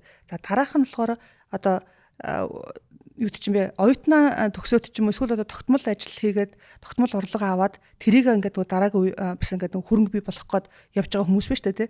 Тэгэхээр тухайн хөрөнгө оруулагч нарт зориулсан InvestX гэдэг үйлчилгээ байгаа. За энэ нь болохоор илүү та сар болгон ч юм уу за эсвэл одоо нөгөө тогтмол хугацаатаагаар хөрөнгө оруулалтуудаа ингээд нөгөө багцаа бүрдүүлээд ингээд худалдаж аваад байх ийм үйлчилгээ гэсэн. За тэгэхээр манай үндсэн үйлчилгээ чинь болохоор мэдээж брокер үйлчилгээ шүү дээ тий. За тэгээд брокер үйлчилгээ чинь болохоор одоо та Монголын бөгөөд дэлхийн альч бирж дээр арилжаалагдж байгаа бүх төрлийн үнцасны бүтээгдэхүүнийг бол одоо ингээд дамжуулаад авах боломжтой гэсэн. Одоо хямдсар одоо зардлаар за тэгэнгүүт энэ дээр одоо нөгөө арай зөвлөх үйлчилгээ буюу одоо нөгөө манай ангичийн гэдэг баг хамтолоо ажиллаад тий зах зээл одоо хаашаа явах гээд байна гэд ингээд судалгаа хийж байгааг арай илүү ингээд нөгөө хөрөнгө оруулагч нар руу шингээгээд багцсан зөвлөгөө өгж байгаа болохоор ингээд нэмэгдчихсэн ба гэсэн. Тэр нь болохоор VIP зөвлөх үйлчилгээ. За тэгээд InvestX буюу одоо нөгөө баг дүнгээр хөрөнгөлөл бий болгож байгаа харилцагч нарт зориулсан зөвлөх үйлчилгээ. Энэ хоёр нь одоо хэрэгжээд эхэлсэн. Тий. За. Одоо чинь төлбөр мөнгөний үед жишээ нь юутай байх вэ? Яг ийм хоёр төрлийн үйлчилгээ аавна гэхээр. Нийт хөрөнгөөсөө шимтгэл тоож. Тэг нь нийт хөрөнгөөсөө шимтгэл тооц. Бусдаар бол тогтмол ийм шимтгэл гэсэн юм бол байхгүй мэн. Байхгүй нийт хөрөнгөөсөө жилийн шимтгэл тооц. Би одоо нөгөө транзакшны шимтгэл тооц явчихж байгаа. Bex Capital-ийн хувьд ингээд сүүлийн үед хараад би танаад дэрсэн одоо баг дүнгээр нэг бонд эзэмшиж байгаа л та. Тэгэхээр бондын зах зээл рүү сүүлийн 3-4 жил бол нэлээд эрчимтэй орсон тий. Тэгэхээр нэлээд том компаниудын одоо Монголын жижиг дунд одоо үйлдвэрлэгчдүүд одоо Баян Шувуу, Хүннүүээр гэл ингээд Монголын томоохон одоо аж ахуй нэгжүүдийн бондуудыг зах зээл дээр амжилттай гаргасан, мөнгөний татан төвлөрүүлсэн. Тэгэхээр энэ том зах зээлийн ард одоо бас одоо кафен юу байна те? Ийм олон том компаниудтай ажиллаа тухайн бизнесүүдийг дараагийн төвшөнд нь гаргахад нь дэмжлэг үзүүлнэ гэдэг бол өөрөө бас их гоё кафтай ажил шүү дээ. Тэгэхээр энийг бас нэг хүмүүс хөрөнгө оруулагч талдаж гисэндээ бас аж ахуй нэгж одоо бонд тусахыг гэдэг байж байгаа хүмүүст нэг нэгдсэн дунд нь нэг ойлголт өгье гэвэл. За хүмүүр дээр одоо нэг анхны агаарын хөлгийг ингээд худалдаж авах буюу одоо хувийн компани Монголд анх удаа агаар удаг ингээд худалдаж авах гэж байгаа ийм одоо хэлцэл болсон. Тэгэхээр энийг болохоор өмнө нь болохоор ер нь л дандаа лизингээр хийждэг тий. Тэгэхээр лизингээр хийнэ гэдэг маань болохоор хүний одоо эзэмшиж байгаа хөрөнгийг одоо түрээслээд ашиглаж байгаа ийм одоо хөлбраар л явдаг гэсэн үг. За тэгэхээр энэс илүү одоо тэр чинь одоо нөгөө тухайн онгоцыг нь гадны ч юм уу аль нэг ингээл компани эзэмшиж байгаа гэсэн үг шүү дээ. Тэгэхээр тэрэнд ингээд нөгөө лизингийн төлбөрөд ингээд сар болго ингээд төлөөд явдаг. Тэгэхээр ковидын дараа болохоор хүнээр дээр ер нь бол агаарын тээвэрлэгч нарын ингээд нөгөө эрэлт ингээд нэлээд нэмэгдээд одоо нөгөө гатгшаан, дотгошоо ингээд урсгалууд агиух нэмэгдээд тэгэхээр нөгөө онгоцны эрэлт хэрэгс агиух нэмэгдэж гисэн. Тэгээд яг энэ дээр улбалаад за онгоц одоо өөрсдөө ингээд худалдаж авах аюу гоё ингээд санал гарч ирж байна тий. Энэ ингээд аюу төргөө хугацаанд хэрэгжих ийм их шаардлагатай гэдэг. За тэгэхээр мэдээж нөгөө тийм чинь хувьцаа эзэмшигчтэй шүү дээ. Хүнээр жишээлбэл том хувьцаа эзэмшигч нь Mac Group-ийн одоо нөгөө хувьцаа эзэмшигч нар ингээд байж байгаа. Тэгэнгүүт чинь тодорхой хэмжээний санхүүжилт нь юунаас хэрэгтэй бас гаднаас хэрэгтэй болсон. Тэгэхээр энэ дээр болохоор хүнээр болохоор ямар сонголт хийсэн гэхээр за гатгшаал лизинг хийгээд мөнгө төлөөд авах уу тий одоо доллар болгоод ингээд гатгшаа гаргаад байна гэсэн үг шүү дээ. За эсвэл үнэхээр Монголд ийм нэг орон зай бондын зах зээл хөгжөөд байгаа юм бол бонд эзэмшиж байгаа энэ хүмүүс лизингэд өгж байгаа төлбөрөө ингээд төлөөд авах боломж байна уу хамаа гэд уулзж авах. Тэгэнгүүт нь бид нэр вау давай тий өнөөдөр Монголын ингээд хөрөнгөний зах зээл дээр за тэр чинь өөрөө нийтдээ нэг 60 тэрбумын онгоц байсан баха. Тэрний 20 тэрбумын л ингээд олон нийтээс татж байгаа гэсэн. За үлдсэний нь бол одоо хувьцаа эзэмшнэр гаргаж байгаа гэсэн үг шүү дээ. За тэгэхээр 20 тэрбумыг бол Монголын зах зээл дээрээс татах ямар ч асуудалгүй одоо ийм листэд хангасан чинь. За наад чинь бүр над чиний ярьж байгаа процессор явах юм бол амар удах юм байна. Арай илүү одоо нөгөө түргэн шуурхай боломж юу байна гэдэг тий. Тэгэхээр нөгөө өвтөлсийн маркет гэж одоо байгаа. За тэгэхээр өвтөлсийн маркет маань болохоор илүү одоо нөгөө мэрэгжлийн хөрөнгө оруулагч нар буюу одоо шууд одоо юу гэдэг чинь бэ бонд бас эзэмших боломжтой ийм ялгаагүй бондын зах зээл тий. За тэгээд энэ дээрээс одоо явах юм бол арай ингээд түргэн шуурхай байж болж байна гэд. Тэгээд бол санхүүжилтийг бол бид нар маш хурдан хугацаанд бол тацаа. Яагаад тэгэхээр нөгөө харилцагчийг бид нар мэдчихсэн л да одоо нөгөө Хүннүү Air гэдэг компани маань өөрөө ямар харилцагч вэ те. За тэр нөгөө KVC гэдэг асуудал айгүй чухал байхгүй. Харилцагчийг таньж мэдэх энэ үнэхээр одоо нөгөө тийм санхүүгийн чадамжтай мөнгө урсгалтай юу гэдэг ер нь тэр судалгаа өөрөө хамгийн их цагийг авдаг. Гэтэл биднэрт болохоор юу байсан бэ гэхээр Хүннүү Air гэдэг айлтай бид нар харилцаад үжээ ингээд нөгөө 3 жил болчихсон ийм харилцаанд донд те. Тэгэнгүүт тухайн санхүүжилтийг болохоор бид нар өвтөсийн маркет дээрээс бол яг бүрэн татаад за тэгээд онгот нь бүр амар гайхамшигтай хурдан 3-7 хоногийн дотор орж ирсэн Монголд.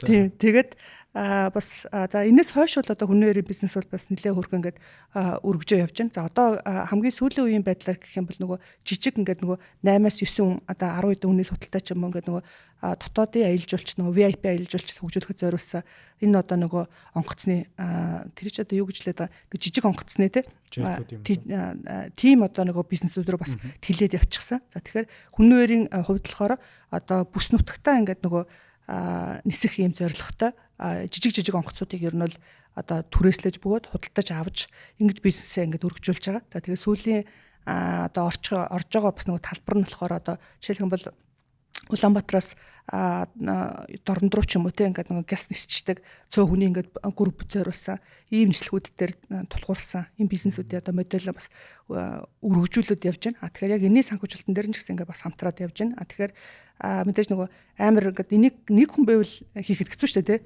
Тэгэхээр эн чинь өөрөө нөгөө хөрөнгөний зах зээлийн ингээд давуу тал нь яг энэ ихгүй. Одоо олон харилцагч нар нийлээд те утга учиртай бизнесийг ингээд хамтдаа айл алдaltaй ашигтайгаар Хүнээр үнэхээр мөнгө нь хэрэгтэй байсан хэрэгтэйс гэхдээ тэр мөнгийг гатгшаа гаргах юм уу эсвэл дотоодын хөрөнгө оруулагч нарт өгөх юм уу гэдэг асуудал байхгүй.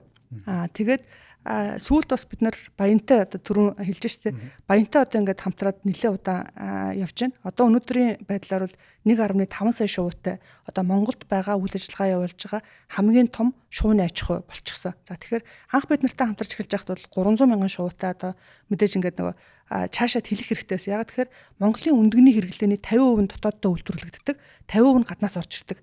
За гэтэл хүнсний одоо нэг аюулгүй байдлаа ботсон ч Монгол улс 100% дотооддоо өндөг үйлдвэрлэдэг болёо. Өндөгний бизнесүүдийг одоо скейл хийгээч дэмжиж гэл ингээл явлаа л да тий. Тэгээд яг энэ хүрээнд одоо жишээлх юм бол бидний сайн мэдж байгаа Төмөн шувуут байна. За тэгээд бас одоо баян шувуу байна гэл айл талаас мэдээж нөгөө бизнес хэлэх гээд байгаа бол санхүүжилт хэрэгтэй шүү дээ тий. Одоо ямар нэгэн хөлбөр хайбрид гэтэл хөрөнгөний төсөлөөс татж байгаа санхүүжилт 100% байна уу гэх юм бол үгүй. Тэр чинь яг нөгөө буст хийж байгаа одоо нэг үнэхээр зайлшгүй ингээд нэг шаардлагатай байгаа тэр хэсгээр нь мэдээж айгүй олон давуу талгаа оролцож байгаа талдаач тэр нь болохоор худалдаа авж байгаа талдаа тий. За бизнесээ явуулж байгаа хүмүүст ч тэр за тэгээд буцаагаад одоо нөгөө дараа ингээд нөгөө үеийг зах зээлийг ингээд бэлтэж байгаа энэ талаасаа ч тэр нэлээд олон том давуу талуудтай. За тэгээд бас энэ ташрамд танай подкастыг магадгүй манай хөрөнгө оруулагч нар үзэж байгаа тий. Тэгэхээр одоо мэдээж хөрөнгө оруулагч нартайгаа нэлээд одоо нэлээд олон ингээд томоохон бизнесүүдийг бид нэр санхүүжуулаад явж байна. Тэгээд түрүүн ингээд подкаст хийхэд хэлсэнчлээ Мишель Сити гэдэг одоо нэлээд том одоо 13 газар дээр хэрэгжиж байгаа том төслийг хэдүүлээ хамтдаа бас ингээд санхүүжүүлээд одоо бүр дараагийн үе рүү ингээд оруулж байна тий. Тэгээд баян бас одоо нэлээд ингээд хөрхөн жигдрэг шатанд орж байна. Гэхдээ яг одоо скейл хийж дуусч байгаа процесс нь дуусаагүй. Цаашаа ч гэсэн ингээд явах юм зайлшгүй шаардлагатай байгаа. Хүнээрээ өвдөж гэсэн яг ялгаагүй те. Тэгээ бас яг нөгөө Green Group-ийг мэдж байгаа те. Талын Монгол гэдэг.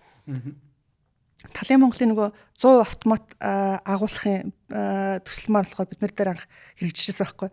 Тэгээ энийг бас ингээд нөгөө санхүүжилт хийгээд тэгээд мэдээж нөгөө бизнес чинь дараагийн шатанд очихоор өөр төрлийн санхүүжилт авна шүү дээ. Одоо жишээлх юм бол өөр хөнгөлөлттэй зээлүүд олон улсын санхүүжилтүүд гэл ингээд явж байгаа гэсэн. Тэгэхээр яг тэр шаардлагатай үед нь болохоор ингээд санхүүжилттэйгүүд мэдээж харилцагч нартайгаа хамтраад ингээ хийгээ явж байгаа. Тэгэхээр энэ нөгөө нэг бизнесүүд томорж байгаа. За харилцагч нарт үнэхээр ингээд нөгөө цаг хугацаанд одоо яг хэрэгтэй үед нь хэрэгтэй байгаа гэдэг асуудал бол айгу кайфтай л да.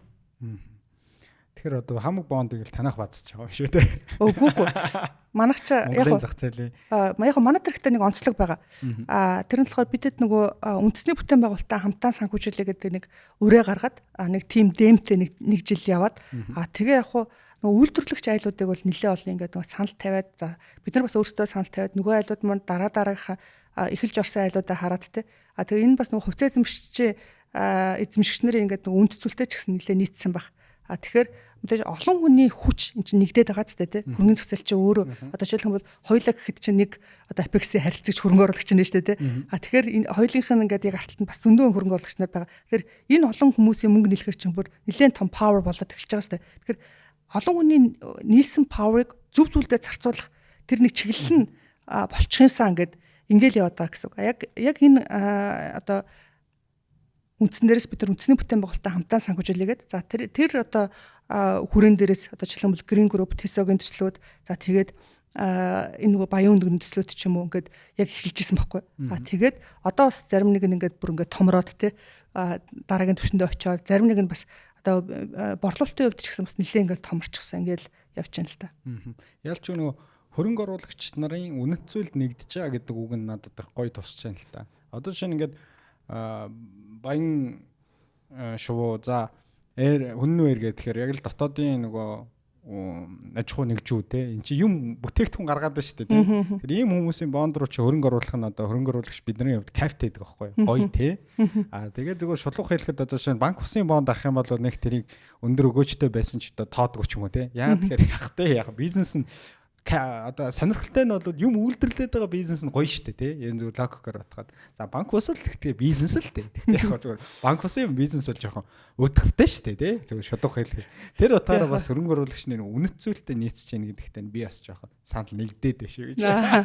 Тэгээ тэрийг бас нөгөө яг түрүүний хэлсэнчлээ багцлах хэрэгтэй л дээ. Тий. Нэг тал руугаа хэтэрхий явах юм бол эрсдэлтэй шүү дээ тий. За ягаад тэгэхээр нөгөө үйлдвэрлэл гэдэг маань өөрөө цаталтаа амар хэцүү процесс. Гинтийн асуудлуудтай. Тэрнээс гадна одоо жишээлхэн бол одоо өнөөдрийн өртгийг дагаад үйлдвэрлэлээр ашигтай гарна гэдэг маань өөрөө бас нэлээд шанд шаардсан асуудал тахгүй. Гэтэл банк ус дээр эрсдэл одоо харьцангуй одоо арай бага бах магадлалтай тий. За ягаад тэгэхээр үнэхээр зөв менежментийг явж байгаа бол тэр чинь мөнгнөөс мөнгө ингээл явж байгаа. Тэгэхээр үндцүүлийн хувьд ялгана штэ тий. Мэдээж хүн юм чинь жинлээл тий. Одоо зарим нэг нь одоо ашгаа хийг тий. Зарим нэг нь бас ашгаа хийнгээ одоо нийгэм эдийн засгта дараагийнхаа үедээ ингээд бас эдийн засгийг сайжруулъя. За эсвэл одоо нийгмийг сайжруулъя гэсэн ийм төслүүд орж ирж байна л да. Тэгэхээр аль алиг нь л одоо нөгөө хангах гал нөгөө олон сагсан дундгөө хийл гэдэг юм шүү дээ. Тийм тийм. Одоо жишээлбэл бол манай компани бодлого болохоор нийт ажиллаж байгаа төслийн багцын 10%-аас дээш нь банк ус байхгүй гэдэг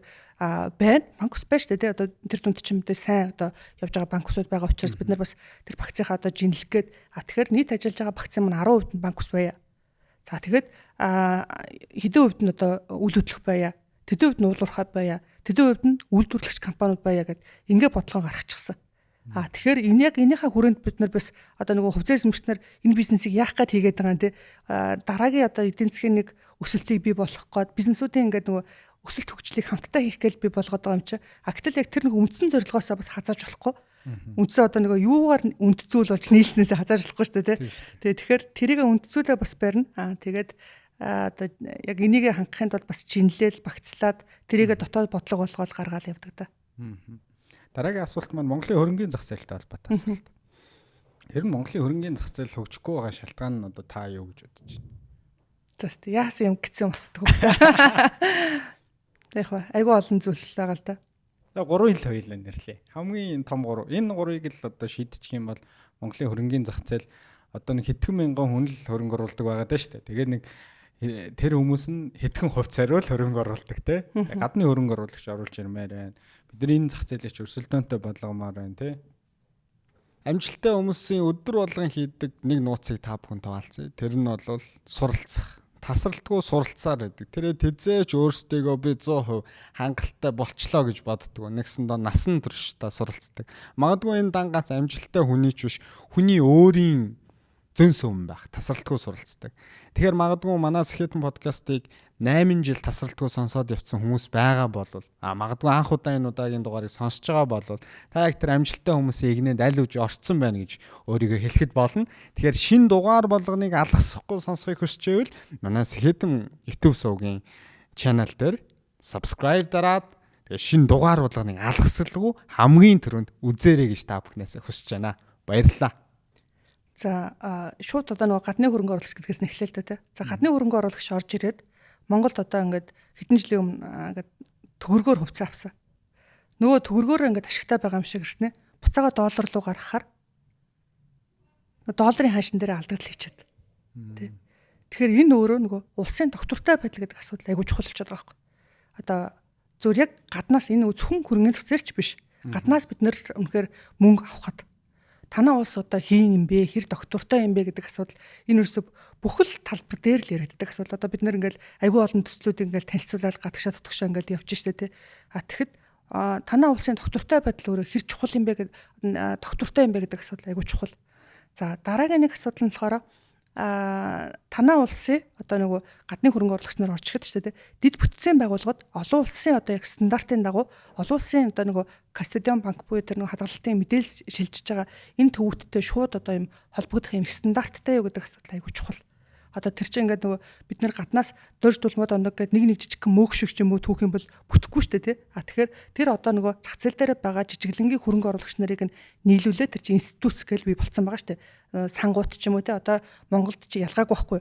Монгол одоо хоёлаа 50-аал хамаагаараа очиод нэг хөрөнгө оруулалт хийх юм бол хувь хөрөнгө оруулагч. Хоёлаа нийлээд одоо танахыг чинь BGM ивент тэтгэжсэн шүү дээ. Одоо BGM-д ингээд нийлүүлээд BGM авчих юм бол Монголын нэг институционал инвестор байхгүй. За тэгтэл тэр институционал инвестор чинь цааталтаа бас амар олон хөрөнгө оруулагчийн хөрөнгийг хадгалаад яаж байгаа учраас тэр дэд бүтцэн өөрөө хэр тогтвортой юм бэ? Одоо яг олон улсын стандартын дагуу байгаа юу гэдэг асуудал айгүй чухал. Одоо яг миний хөрөнгө найдвартай хадгалагдаж байгаа юу гэдэг одоо тэгэнгүүтээ цаг хугацаанд ингээд нөгөө наашин жижиг хөрвж чадчихэв нү гэдэг асуудал айгүй чухал. Тэгэхээр энэ нь өөрөө бас одоогоор хөгжиг байгаад байна. За тэгээд эргээд нөгөө нэг эннээсээ улбалаад хөрвөх чадвар гэдэг асуудал иргэдэж штэ тий. Одоо нөгөө авсан хувцагаа зарч чаддгүй гэдэг ч юм уу тий. Тэгэхээр хөрвөх чадварыг бий болгохын тулд мэдээж нөгөө худалдаа авах зал нь их байж ижил явах гал байна л та тий. Худалдаа авах зал нь ороод ирэх гэхээр одоо нөгөө ноос одоо нэгтэг үлгэр шиг тий айгуу сайн. Худалдаа авах зал нь одоо ороод ирээ. Үнэхээр одоо ормоор байна танаа зах зээл дээр одоо ямар бүтээгдэхүүн байна гэхээр бүтээгдэхүүний хомсдол бас айгуу ихтэй. Бага бүтээгдэхүүнүүдийнх нь засаглалын асуудал айгуу хэцүү. Яг бодтойгоор одоо нөгөө зах зээл дээр арилжаалагдж байгаа хувь хэмжээ гэдэг ихэнх нь айгуу бага. За тэгээд нөгөө төлөв өдөрдох зөвлөл буюу энэ чинь ингээд нөгөө гаднаас хөрөнгө оруулалт хийчихсэн юм чи төлөв өдөрдох зөвлөлөөр нь ч юм уу хувьцаа эзэмших эрхийг л хэрэгжүүлнэ шүү дээ. Тэрнээс одоо өдөр тутмын үйл ажиллагаанд оролцохгүй шүү дээ, тий. Тэгэхээр тэр эрх ашиг хаана хэрэгжиж байна гэхээр нөгөө засаглал дээр л хэрэгжих гэдэг байгаа байхгүй. Тэгэхээр энэ нөгөө засаглал гэдэг асуудал маань өөрөө үнэхээр Монголд одоо айгу сонин ингээд бүр доогуур байгаа байхгүй. Одоо үнэхээр доогуур. Тэгээд энээсээ болоод хөрвөх чадвар айгу багтай. За нэгэнтээ ингээд зарим нэг нь бол ингээд за Монголын өргөн цэцэл ингээд баг үнэлгээтэй гам чи орчий ч юм уу гэл жижигээр эсвэл том дөнгөөр ч юм уу ороход нэг хөрвөх чадвар нь ингээд гацчдаг. Одоо том дөнгөөр орчих юм бол гаргаж чадахгүй. Тэгэхээр хөрвөх чадвар бий болгох боломж байгааг бол мэдээж байгаа. Одоо түрүүний хэлсэнчлэн эдийн засаг маань өөрөө доктортой байгаад ийшэнд хангалттай мөнгө орж ирж байгаа юм бол тий. За тэгээд нөгөө талаасаа гэх юм бол гадны хөрөнгө оруулагч нар Монголын хөрөнгө цэцэлийг танилцуулаад явхад бүтээгдэхүүний одоо үнэхээр ингээд нөгөө листийг ингээд чекийг ингээд хангаж байгаа бүтээгдэхүүн айгу ховор байдаг байхгүй. Тэгэхээр тэр бол бас айгу хэцүү. Бидэд нөгөө Bloomberg терминалтай одоо сүүлийн бас нэлээд хэдэн жил одоо мэдээлэл Монголын хөрөнгө цэцэлийн мэдээлэл нийлүүлээд ингээд хандж байна л та. Одоо ажиллаж байна. За тэгэхээр тухайн терминал маань яадаг вэ гэхээр одоо олон улсын зах зээл дээр ажиллаж байгаа бүхэл одоо institutional investor-ууд одоо KYC хийгээд орж иж байгаа байхгүй. Жишээлбэл Apex гэдэг компани үнэхээр Монголд үйл ажиллагаа явуулдаг. Тэ санхүү мөнгөтэй ийм компани мөн үү? Тусгай зөвшөөрөлтэй компани мөн үү гэдгээ чеклээд тэр хэрэглэгч болгоод ч юм уу. Тэгэхээр тэр нөгөө дахиад нэг KYC хийгээл би хаа хамаагүй хүнтэй ингээл харьцаал эхэлчих юм тэр чинь эрсдэн шүү дээ тий. Тэгэхээр тэр эрсдлийг нарай буулгаад нөгөө мэрэгжлийн хөрөнгө оруулагч нар хоорондоо нийлээд мэдээлэл авч байгаа тэр нэг платформ байхгүй олуулсан. Тэгэхээр тэрлүү бид нар одоо Монголын хөрөнгө цэцэлийг сурталчлах гал ингээд мэдээллүүд ингээд нийлүүлээл явж байна л та. Тэгэхээр яг ийшээ ингээд нийлүүлээд явхаар мэдээлэлүүд бас хангалттай гарахгүй тий. Тэгээ гаргаж байгаа компаниудыг нь аваад ингээд төгөөд явуулахаар засаглал бүр амар мод. Энэ компаниуд тэгээд одоо яагаад засаглалаа сайжруулах гэж бодохгүй байна? За. Одоо хэдлээ юг аавал та те. Хаан банкыг аавал та. Хаан банк одоо засаглал дээр бас нэлээ ингээд айгу анхаарад буюу хөрөнгөний зах зээлийн одоо засаглал нь сайн байгаад нээлттэй компани байхын давуу талыг нь бас ингээд аваад байна л да. Одоо жишээлбэл хувьцаа эзэмшигч нар нь хувьцаагаар ногдол шиг авах юм бол тэр чинь татвар нь 5% шүү дээ тий. За нөгөө талаас гэх юм бол нээлттэй сайн засаглалтай компани байснараа цаанаасаа олон улсын одоо нөгөө өөр бас хөтөлбөрийн зээлүүдийг одоо их усруудыг авч чадчихна л да тий. За тэгэхээр тэр нэр хүндээ ингээд за тэгтэл нөгөө хеканууд тий хувьцаат компаниуд болохоор үйл ажиллагаа өөр үйл чиглэлээр үйл ажиллагаа явуулж байгаа компаниуд маань тэр давуу талаа ашиглаж чадахгүй болохоор тэр нэгтэй нөгөө онцгой ачаал бүгдлэхгүй болохоор хойшоо суугаад байд юм болоо да гэж энэ бол зүгээр яг цэвэр миний хүү хүнээс ингээд анзаараад байгаа зүйл. Засаглал дээр өрсөн ингээд ачаал бүгдлэхгүй. Тэгээд засаглал гэдэг маань өөрөө хизээ одоо илүү сайн болоод эхлэх юм бэ гэх юм бол ядчил хоёр хүчтэй ингээд хөрөнгө оруулагч нар бэжэж бие биендээ ингээд шаардлага тавьжээж хамтдаа ярилцаж бизнесээ хөгжүүлж энэ хооронд нь жижиг хувьцаа эзэмшигчдийн ирэх ашиг одоо илүү одоо хангагдаж компани дараагийн түвшинд очимоор байгаа байхгүй. Гэтэл яг өнөөдрийн байгаа нөхцөл нөхцөл байдал маань болохоор ихэнх хүн маань ингээд төвлөрөл айгу өндөртэй. Тэгэхээр төвлөрөл өндөртэй учраас зарим нэг компаниуд бүр дураараа шийдвэр гаргана те. Одоо нэрийг хилээд яах вэ гэдэгчлээ. Гэтэ бүр арай л амар шийдвэр гаргана те. Шууд нэг өглөө боссон чи бирж дээрээс делист хийнэ компани гэд. За барыг нэр юм нэ чинь. Ингээд шийдвэр гаргачихсан тий. Эн чинь бол одоо нээлттэй арилжаалагч байгаа компаниуд өөрөөсөө байж болохоос бол хуулиараач тэр чи одоо нөгөө олон нийтэд мэдээлэл хүргэх гэдэг процесс байгаа шүү дээ. Тэр хүний өрдөөсөө тэгээс нэг ингээд эмоцийн асуудал ерөөсөө биш байхгүй. Тэгэхээр хариуцлага нь одоо байх хэрэгтэй шүү дээ тий. Тэгэхээр ингээд энэ мэтчлэн ингээд нөгөө томчууд нь хүртэл айгу буруу юм хийдэг. За гэтэл сайн жишээ одоо нөгөө гарах гад явж байгааг бол мэдээж одоо нөгөө юм дандаа ингээд нэг чигээрээ байхгүй учраас сайн жишээ ингээд гарах гад явж байгаа л гэж хэлээд хөгжиж байна л хөгжиж байгаа. Хөгжих байлгүй хугацаа орох байлгүй л гэж хэлсэн шүү дээ. Хөгжиж байгаа. Эргээд Apex Capital-ийн одоо нөгөө хамт олонны талаар ярихад одоо 18 онд наваг очихтал 5 зургуулаа тий 6 долуулаа л байсан. Сая би сүүлд танай офсоор орсон маш гоё офс тий. Бараг л одоо хэдүүлэн 40 50 30 за 30 хэдүүлэл байгаа. Тий, ялч одоо 8 жилийн дотор баг хүний нөөц нь хүртэл 5-6 дахин томорцсон. Офс нь хүртэл томорцсон дээ, метр квадрат нь томорцсон. Тэгэхээр санхүүгийн зах зээлд ер нь ажиллахын кайф нь юу гэдэм бэ? Одоо та өөрөө ингээм хамт олонныхаа зүгээс өнцгөр харахад танай хамт олон чинь ер нь юу гэж хэлж байгаа залуучууд ихэвчлэн дээ. Энэ компанид ажиллахын, энэ санхүүгийн зах зээл, хөрөнгөний зах зээл байхын ажиллахын кайф нь энэ юм байна да гэж ярил амнаас нь ямар үг юм чи? Түрүүн бол мэдээж нэг нь хэлсэн тий. Хард халуухан. Ерөөсөө хүнийг ингээд 50 байлгадаг. Үүдэх зав өгдөг үү гэд хэлсэн шүү дээ тий. Байнгын шин соргог мэдээлэлтэй ойр байдаг. Өөрөө судалгаа шинжилгээ хийдэг. Яг хүүхэн талаас айгүй хөст юм болов. Одоо яг манай компаниас за өөрөө гарья гэд ингээд явж байгаа хүн бол айгүй бага шүү дээ тий. Үнэхээр одоо жингэн дааж чадахгүйгээр одоо гарч байгаа хүмүүс л байгаа тий. За тэгээд дараагийн үеийн ингээд мэдээж орж ирэл ингээд явж байгаа. Тэгэхээр хөрөнгөний зах зээл гэлтгүй ер нь санхүүгийн салбар дотроо хөрөнгөний зах зээл бол бүр илүү яг хүүхэн талаас мэдлэг чадвар талаас ачаалтах чадвар талаас бол хамгийн их өсөлт хөгжил өгдөг.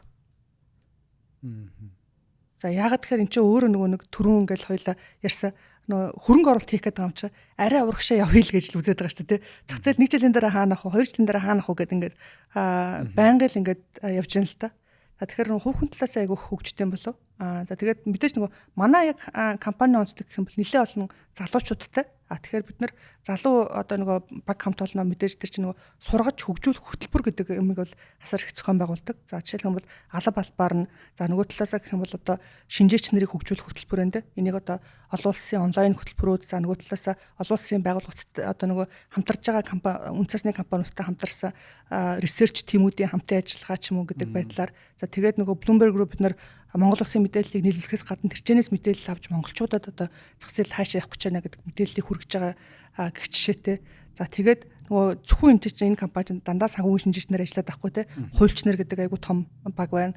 За тэгээд санхүү бүртгэл гэдэг бас нэлээд том баг байна. За тэгээд sales гэдэг нэлээд том одоо нэг борлуулалтын нэлээд том тэ. За тэгэхээр яг энэ нөгөө гол хэсгүүд маань энэ. Тэгэхээр тухайн хүмүүсийн хувьд аль аль нь бол ерөөсөө яг ингээд бүтэн сайклыг орж чаддаг. Мэдээж нөгөө жижиг компанийн хувьд бас тэгж байгаа бах тий. Одоо айгүй олон нэг хүн айгүй олон ажил руу орцдог. Тэгэхээр тэр стил бол одоо стил хിവэрэл байгаа. Тэгээ хөрвөх чадвартай. Тэгээд дараагийн нэг юм нь болохоор бас мэдээж нөгөө айгүй олон залуучуудыг нэгтгэчээд яг удирдлагын хувьд бол би одоо энэ ч ингэдэг нөгөө хамтдаа байсан цагаа эргээд харахад айгүй тийм үнцэнтэй өнгөрөөсөн байгаасаа гэж хүсдэг. За тэгэхээр үнцэнтэй өнгөрөөсөн гэдэг дээр за эрүүл байдал талаас тий одоо спортлог өөртөө ингээд цагаа зарцуулсан. За тэгээд одоо 20 жилийн дараа ч гэсэн одоо нөгөө амьдрах чанар нь айгүй илүү сайжирсан байгаасаа гэж. Тэгэхээр спорт одоо нөгөө эрүүл мэндийн бас нэлээд хөтөлбөрүүдийг хэрэгжүүлдэг. За тэгээд сургалт хөгжлийн бас тогтмол хөтөлбөрүүдийг хэрэгжүүлж байна. За тэгээд мэдээж одоо нөгөө олж байгаа бол бид нэр одоо хамтдаа ингээд хүмүүсийг өсгөх хэрэгтэй. Санхүү мөнгөний хувьд ч гэсэн. За тэгэхээр бол бонусын систем бас хэрэгжүүлдэг. За тэгээд дараагийн нэг асуудал нь болохоор нөгөө түрүүний хэлсэнчлэн нөгөө network гэдэг асуудал айгуу чухал. Тэгэхээр нөгөө тэр чинь болохоор зүгээр л ингээл танилцаал ингээл хай сайн уу сайн ингээл ингээл өнгөрөхтэй биш байхгүй. Одоо нэг харилцагчийн одоо нөгөө амьдралын ингээл мөчлөгтэй ингээл хамт байна шүү дээ. Тэр харилцагчаас чи айгүй хэм сураад нөгөө талаас хамтдаа ингээд нөгөө ширлээд явж байгаа байхгүй. Тэгэхээр тэр одоо зан чанарын одоо солилцоо гэж хэлэх үү. Тэр бас айгүй чухал байдаг болов уу гэж би бодож байна. Би танахыг чинь нөгөө сүлд ороод гарахад бараг л 18 онд ажиллаж байсан хүмүүсээс 2-3-4 хүн бараг тэр тал нь байх шиг байсан шүү тий. Тийм яг манай яг core team маань болохоор яг үндсэн team маань л ерөөсө хөдлөг байхгүй. Одоо бараг ихэнх нь тэгээд хэлцийн захирал махарлаад бүр томорцооцсон байна. Тэгэхээр н одоо бас л тий нэг газараа 8-9 жил том компани бол бас ойлгоно тий анханасаа том байсан тий. Одоо MCS ч гэдэм үү, уйдлагаач гэдэм үү. Тэгэхээр чинь том юм дотор ч хүн нэг хэсэг нь болоод тэгэл өнхрөөл яваад байдаг шүү дээ. Тэгээ 15 жил ажилласан хүнийг л ойлгож болохоо. Ангилт өнгөж одоо бараг стартапаас эхлээд өнөөдөр 8 жил явж хахад дундаас нь орхичоогүй тэр дунд чинь тэгэл салин мөнгө нь бага ч юм уу за өөр банк руу орчий ч юм уу хүн зөндөл юм бодно шүү дээ санхүүгийн зах зээл ч угаасаа өрсөлдөө ихтэй юм чинь тэгэхгүй үлдэж нэхэр нэг юм байна да гэдэг утгаар асуусан байхгүй энэ асуулт тэрийг олж ажиглаад за баярлалаа тэр залуучууд байна тийм би бас яг нэг боддоо шүү дээ нөгөө анхны багаан бас айгу зөв бүрдүүлсэн байна гэдэг тэрэн дээр бас нэлээ гэдэг айгу happy байдаг. Тэгээд яг энэ дээр бас одоо нөгөө идревтер айл алын оролцоо бол нэлээд чухал байсан гэж харж байгаа. Тэгээд тухайн үед ч юм болохоор нөгөө битэр нийлээд тэгээд тэрэн дээр одоо битэрийг бас дагаад ингээд компанид ороод ирсэн залуучууд. Тэгэхээр нөгөө компани ингээ хоёр тийшээ хуваагдахад би одоо нөгөө идрээтэй явж бас болох байсан. Гэтэ яваагүй гол бас нэг шалтгаан маань одоо нэгэнтээ нөгөө бэбинер ан гэж хэлэхгүй юу гэх одоо нөгөө баг хамт олно ингээд орхио явна гэдэг бол бас айгүй асуудал байсан. Тэгэхээр одоо нөгөө хамтдаа жоохон урагш алхах чи гэдэг. Тэг компани хоёр салахад тэгээд идрээ прог дагч авсан хүмүүс байсан уу? За би яг мэдэхгүй байна. Энэ асуултыг би алгасан юм. Яг компанид ажиллаж байсан хүмүүс байхгүй. Зөв. За сүүлийн асуулт. Хоёулаа одоо баг цаг 10 минут очих уу? За. Ярилцсан байна. Тэгээ сүүлийн асуулт нь болохоор одоо яг ингээд за яг хөрөнгөний зах зээлд бол нөгөө үнэгүй зөвлөгөө бол хамгийн аюултай гэж ярьдаг штэ. Аль үжээ тэр чинь нөгөө хүмүүс мөнгөө төлөөд үнэтэй мэдээлэл аваад зах зээлд хүмүүс мөнгөө игээд тэгээ үнэгүй мэдээлэл тарсны дараа нөгөө хүмүүс нь төрүүлээд орсон хүмүүс нь ашиг аваад гардаг учраас үнэгүй мэдээлэл бол аюултай гэж ярьдаг. Гэтэ сүүлийн асуултыг яг энэ 2026 онд одоо багцаа бүрдүүлэх гэж байгаа хөрөнгөө өсгөх гэж байгаа хүмүүстэй хайм бол та одоо үнэгүй зөвлөгөө өгөх гэж байгаа хэрнээ үнэтэй юм шиг одоо тийм зөвлөгөө өгөө гэвэл ямар зөвлөгөө өгөх вэ? Ер нь багцаа яаж бүрдүүлвэл зүгээр вэ 2026 онд? Та одоо яг ингээ манай сонсогч нарыг VIP одоо танаа үйлчлүүлэгч байна гэж одоо та түрүү нэг хоёр бүтээгдэхүүн танилцуулсан шүү дээ. InvestX VIP үйлчлүүлэгч. Одоо VIP үйлчлүүлэгчтэй та хамгийн сүүлд ямар зөвлөгөө өгч байна? За. Тэгэхээр одоо нөгөө нэг яг VIP яг энэ ч нөгөө нэг түрүүн яг хэлсэнчлээ. Нэг зөвлөгөө бүх хүнд бас ажиллахгүй тийм. Ажиллахгүй байхгүй. Ягаад тэгэхээр тухайн хүний олж байгаа орлого нь өөр. Нас нь өөр. Эрсдэл даах чадвар нь өөр. За тэгээд дараагийн нэг асуудал нь болохоор бий болгочихсон хөрөнгийн ингээд юу нөр хэмжээ нь өөр шүү дээ тий. Тэгэхээр энээсээ ингээд хамааруулаад ягаад нөгөө нэг зөвлөх үйлчлэгээ гэж байгаад байгаа юм бэ гэхээр одоо нөгөө таны ингээд онцлогийг та хийн юм бэ гэдэг дээрээс үндэслээд за тэгээд зах зээлийн энэлт чинь ингээд айгүй одоо бүр хэдэн 100 мянган ингээд бүтээгдэхүүн гарч ийн гэсэн үг шүү дээ. За бонд дотроо одоо хэдүүлээ зүгээр л бонд л гэж яриад байгаа болохоос тэр дотор чинь долларын бонд. За долларын бонд нь Америкийн бонд юм уу, Азийн бонд юм уу гэд тий. За тэгээ Монгол бонд тий. Монгол дээр ажиллаж гэж байгаа төгрөгийн бонд юм уу, долларын бонд юм уу гэд. Тэгэхээр тэр дотроо салбар гэд ингээд явчихна гэсэн. Тэгэхээр нэг зөвлөгөө бол одоо ерөөсө бүх хүнд таарах ямар ч боломжгүй байхгүй. Одоо хоёулаа ч гэсэн нэг зөвлөгөөгөөр шууд хөдлөнө гэдэг бол байж болохгүй асуудал. За тэгээд зүгээр яг нэг суураараа ярих юм бол одоо та тогтмол одоо нөгөө орлоготой байна гэдэг бол таны одоо нөгөө эрсдэл дах чадамжийг бол нэлээ ингээд нэмэгдүүлж өгнө. Тэгэхээр тогтмол орлого гэдэг бол ганцхан таны цалингаас ч юм уу эсвэл одоо нөгөө түрээсийн орлогоос ч юм уу бий болдог асуудал биш ээ.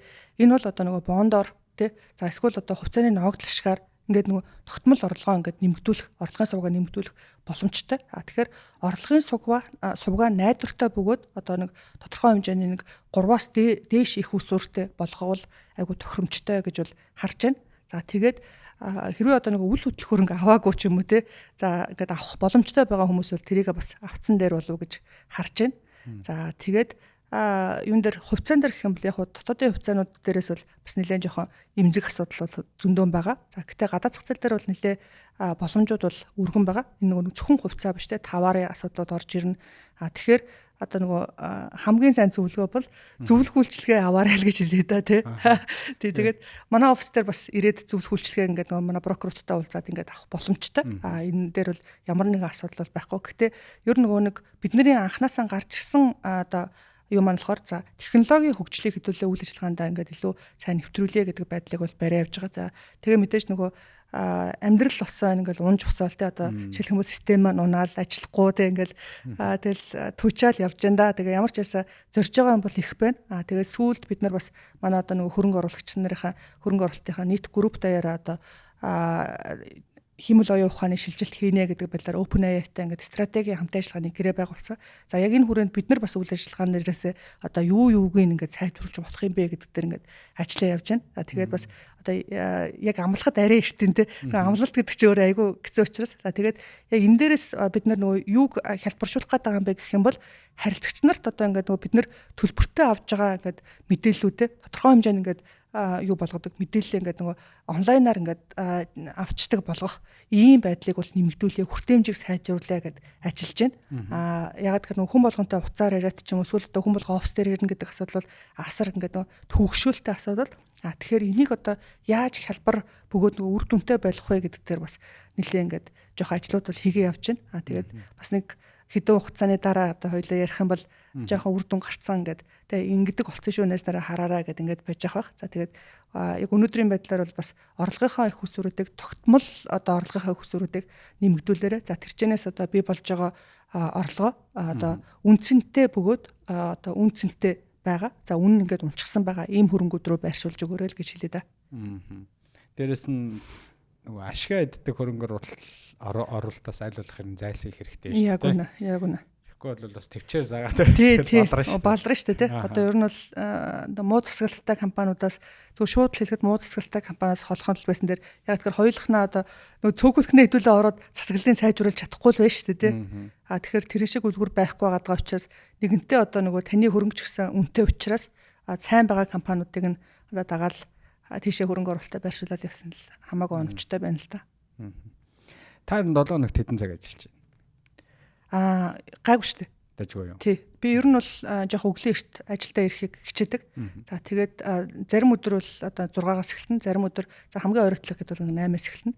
За тэгээд орой ажиллаад хараад одоо 7 хоногт 4 удаа тасгал хөдөлгөөн хийх хичээдэг. Тэгэхээр нөгөө нэг орой тасгалдаа явахын тулд өглөө ажлуудаа жоохон төвлөрлүүдээ шахацдаг. Тэгээ орой бол ямар ч 6 маргаа гээл цагтаа тараал дасгал хөдөлгөөн хийж нэ шүү дээ. Санхүүгийн салбарын чинь бас нөгөө амар олон цагаар ажилладаг гэдэг утгаараа бас энэ асуултыг асуусан юм аа. Тий. Сүүлийн асуулт чинь дахиад нэг асуулт яалч өдөрчлөө. Одоо таны хувьд ингээд нэг юм за 2 хүүхэдтэй гэдэг чинь тэгэхээр нэг сард нэг зайлшгүй гэр бүлийн хувьд нэг гардаг нэг юм зардлууд гэж байгаа шүү дээ. Зайлшгүй гардаг. Ерөөс хэмнэж болохгүй. За тэгээд ингээд тооцоод үзэхээр нэг гэдэг ч юм уу зардал гарч болно шүү дээ. Тэнгүүд тэр зардлыг одоо та ерөөс ямар ч ажил хийхгүйгээр ингээд суухад төлчих хэмжээний өөрийнхөө одоо нөгөө хөрөнгийн өгөөжөөс төлчих хэмжээний тийм нөхцөлд одоо левелд гэх юм уу төвшөнд очсон байгаа юм. Очсон байгаа. Тэгээ яг энэ төвшөнд очсон одоо нэгсэндээ та ажил хийхгүйгээр нөгөө үнэт цаа совцаа бооныхоо хүүгийн өгөөжөөр л энэ зардлуудаа төлчихнө гэсэн үг шүү дээ. Сар гэртээ зүгээр гидсэн хилээ твтгэр зээ шолох байл гэдэг. Игчнээ яг тэрний чинь төлөөс үл эзэмшиж ажиллаж шүү дээ. Тэгэхээр яг энийг яг энэ төвшөнд очиход хэдэн жилиг та зарцуул? Яг 0-оос нь эхэлсэн хүний хувьд гэж хэлье. Та энэ одоо гэр бүлийн өв залгамжилсан тийм хөрөнгө гэхээс илүү 0-оос эхэлсэн гэж хэлэх юм нэрээ юу гэж хэлгэн? 0-оос эхэлсэн л гэж хэлсэн. Цэвэр 0-оос эхэлсэн гэж хэлэхгүй тийм. Гэр бүлийн дагалдаж ирсэн бизнес өв хөрөнгө гэдэг юм байхгүй. Тэгээс одоо 0-оос эхэлж байлаа шүү дээ. Тэгвэл за 0-оос эхлээд энэ төвшөнд очиход та хэдэн жилиг зарцуулсан байна? За одоо ингэж харна. За одоо нэг Apex эхэлсэн цэг гэх юм бол 8 жил шүү дээ. Тэгэхээр Apex оруулах хөрөнгө байсныг бол одоо тэр чинь тодорхой хэмжээнд бид нар хувь авахын тулд өөртөө мөнгө ээж оруулсан.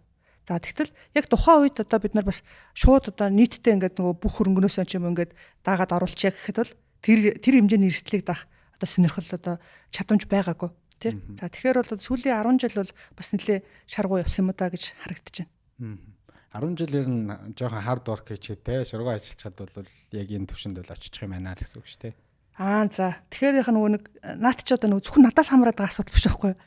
Одоо би ч нөгөө гэр бүлтэй хүн шүү дээ тий. Шүү дээ. Тэгэхээр одоо нөгөө гэр бүл ямар вэ гэдэг асуулт энэ чи одоо нөгөө хүн болгонд таарсан томьёо байдгүй гэдэг чтэй адилхан. Тэгэхээр намайг аваад үсэх юм бол одоо нөгөө ламдлагын гэр бүл өөрөө юу юм бэ гэдэг асуудал айгуу чухал байхгүй. Тэгэхээр миний гэр бүлийн хүн ямар бизнестэй бөгөөд ямар орлоготой хүн юм бэ гэдэг асуудал айгуу чухал байхгүй. Тэгэхээр яг цэвэр би нөгөө түрүү Apex дээр ингээл тулгуурлаад яриад байгаа энэ асуудал болохоор Apex бол цэвэр миний хувийн одоо нөгөө бизнес тий одоо миний нөхрийн ч юм оролцоотой ийм асуудал биш байхгүй. За гэтэл нөгөө гэр бүлийн дундын хөрөнгө За тэгжээснаа нөгөө хүүхдүүдийн боловсрол ч юм ингээл нөгөө цаашаа өөр юм өрнөөл явна шүү дээ тий. Тэгэх юм бол наа чи шал өөр асуудал болол явна л да. Нөхрийн орлогыг бодохгүйгээр гэх юм уу?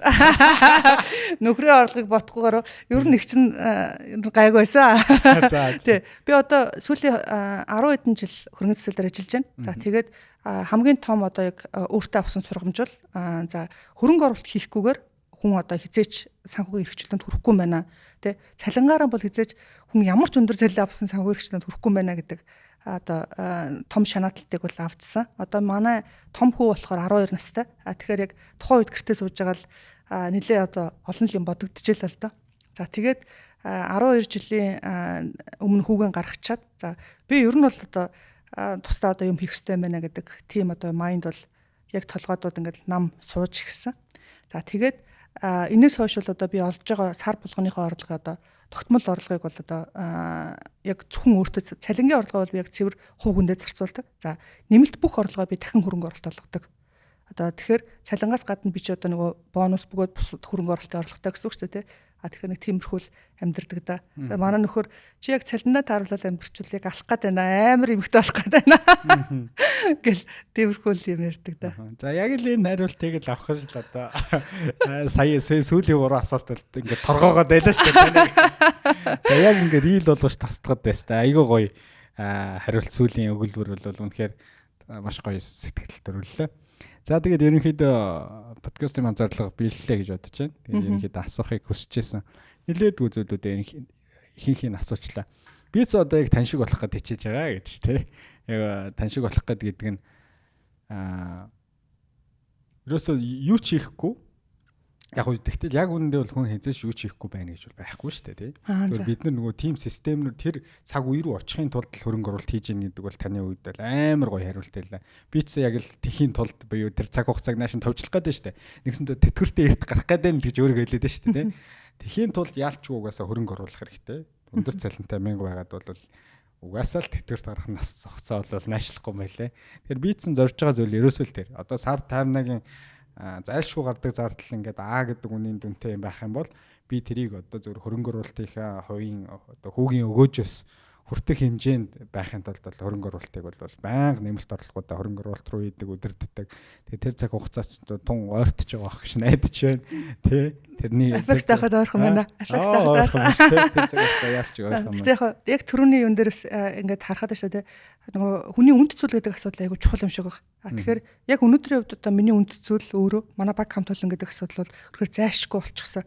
Одоо аффекс гэхээр эн чинь нөгөө нэг ганцхан хувьцаа эзэмшигч бидний асуудал биш шүү дээ тий. Тэгэхээр нөгөө баг хамтуулан гэдэг асуудал айгүй чухал юм билэ. Тэгэхээр би эргээд нөгөө нэг та ягаад аффекс дээр ингээд удаад байгаа ингээд тэгэхээр нөгөө залуучууд ингээд хамтдаа өсөөд ингээд яваад байгаа байхгүй тий. Тэгэхээр энэ өсөлтийг ингээд хараад тэгээд хамтдаа ингээд өсөж олон ингээд ачаад дадаг болог гэдэг бол амар тийм үгээр хийшгүй кайф өөр нэг утга учир одоо бас нэг мэдээж хүний ингээд нөгөө гэр бүлийн одоо хувь хүний ингээд нөгөө айгүй олон үнд цэцүүл одоо утга учиртай юм байгаа. За гэхдээ яг бизнесээр бол тэр нөгөө баг хамт олонны хамтдаа ингээд нөгөө нэг зорилготой байгаад өсөж байгаа хөгжиж байгаа энэ процесс бол яг олон хүмүүст яадаг би мэдгүй. Гэхдээ миний хувьд бол энэ бол айгүй утга учиртай асуудал. Та тэгэхээр амар нацтай биш. Тий яг үнэ би бүр амар нацтай. Нэг сумаар хоёр туулаа бодсон гэдэг шиг. Яг үнэ. 12 жилийн өмнө хүүгээд төрүүлээд би өөрийн гэсэн одоо хувийн бизнестэй болох юм байна гэж бодож исэн. Тэгсэн чинь санхүүгийн хэрэгчлэн хүрсэн. Тэгтээ хамт олон гэдэг гоё утга учир гар дээр чинь цогтой ирсэн юм шүү дээ. Тэгэхээр чи бүр амар нацтай. Зарим хүн бол одоо ажиллаж байгаа ажил дээр ажилласаа салахын тулд хурдан санхүүгийн хэрэгчлэн төрий гэж бодож байгаа хүмүүс зөндөө байгаа шүү дээ. Тэгээд тэгж бодож байгаа хүмүүс байгаа. Тэгээд зарим хүмүүс бол тодорхой хэмжээний нөгөө тогтмол гардаг зардлаа даадаг болчвол одоо байгаа ажлаасаа гараад бага орлоготой ч гэсэн хамаагүй дуртай юм хий гэж бодож байгаа юм амар их байгаа. Тийм учраас тэр хүмүүс нөгөө цаг хугацааны эрхчлөлийг худалдаж авахын тулд хөрөнгө оруулдаг болов уу гэж би олон хүнийг боддог. Яагаад тэгэхээр тэр чин өглөө хүссэн цагтаа босох, хүссэн цагтаа фитнест ороод дасгалаа, хүссэн цагтаа найзуудтай уулзах, хүссэн цагтаа таны хэлж байгаа шиг гэр бүлтэйгээ цаг зарцуулна гэдэг чинь хүмүүсийн амар том үнд зүйл шүү дээ. Тэглээгээд хүмүүс зүгээр суухгүй тодорхой. Яг тань шиг одоо ийм гоё хаант болонтой утга учиртай нэг дуртай салбартаа ороод цаашаа үлдсэн одоо санхүүгийн хэрэгчлэнд 35 наснда хүрлээгүүл 65 70 хүртлээ илүү 40 жил утга учиртай зүйлтэй цаг зарцуулах. Түүний төлөө бас олон хөрөнгө оруулдаг баха гэж бодож байна. За баярлалаа. За тэгээ баярлалаа. Цаг гаргаж өнөөдөр Ниногоо ярьсан тий. Идэрбат брогоос эхэлсэн яриа Ниногоо хариултаар эхэлсэн. Тэгээ Ниногоо ярьсаар. Идрээ бид нар тэгж амар муухай салаагүй. Гэтэ яг мэдээж нөгөө салах процесс бол угаасаа хүндээсээ. Тэгээд альч бизнес дээр эсвэл одоо угаасаа гэр бүл салгаж гэсэн амар сэтгэлийн шарахтай болно шүү дээ тий. Яг мэдгүй надад хувьд бол нөгөө гэр бүл салах шиг процесс юм байна да гэж нөхрөөсөө салааг л дээ тий. Айгүй дотнос. Тий, яаж яхад битэр чи нөгөө амар биеиндээ итгэжсэн байсан учраас би бараг л нэр нөхрөөсөө салж байгаа шиг манай нөхөр чи одоо яагаад байгаа юм бэ гэж асуутал тэгэж амар тухайн процесс бол айгүй тийм стрессийг ясаа. Тэгээд тэр нөгөө стресстэй процесс өөрөө эргээд нөгөө тархийг амар стресстүүлээд бүтээмжийг амар байхгүй болгоод гэдэг юм л тэр нэг салж байгаа жилд бол бараг л одоо нөгөө тэг бүтээмжүүл амар буулж байсан л та.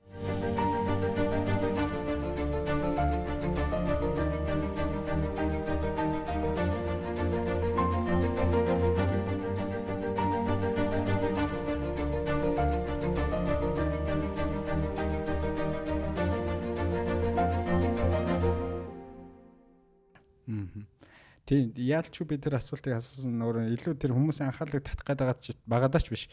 Тэр асуултыг асуусан шалтгаан одоо ингээ харахаар бас хүмүүсийг тийм ойлголт аваасаа гэж байгаа. Жишээ нь аливаа бизнес гэдэг чинь нөгөө маркетинг буюу нүүр царайнд болж байгаа хүний цаана бас ажилдаг өөр партнерууд өчнөө үйл ажиллагааг авч чаддаг өчнөө хүмүүс байдаг шүү те. Нөгөө хүмүүс чинь ил гарч байгаа хүнээр нь тухайн бизнесийг төсөөлөд байдаг.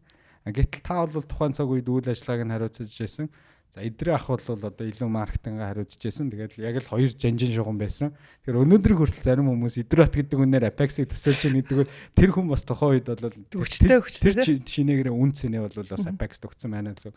Тэгээд таныг өнөөдөр бас манай подкастер маш олон Apex-ийн ламаа захирлж ийм хүн байд юм байна шүү дээ. Одоо ойлгож харж байгаа шүү дээ. Тэр утгаараа тэр асуултыг асуусан шүү. За баярлалаа. Сүүлийн асуулт гисээр агаад барыг 2-3 асуулт явчлаа. За зарим нь гасаа иччихгүй. Манайх ч ерөөс асуулт хийдэг ш нэрэ. Оо яана. Ямар ч кат ахгүй. Төмөр онцлог. Манай сонсогч нар бүгдээрээ мэдчих. Одоо бид тэрийг энэ яриа боллоо. Өө чи тэгэх юм бол болохгүй ш дээ. За баярлалаа. За.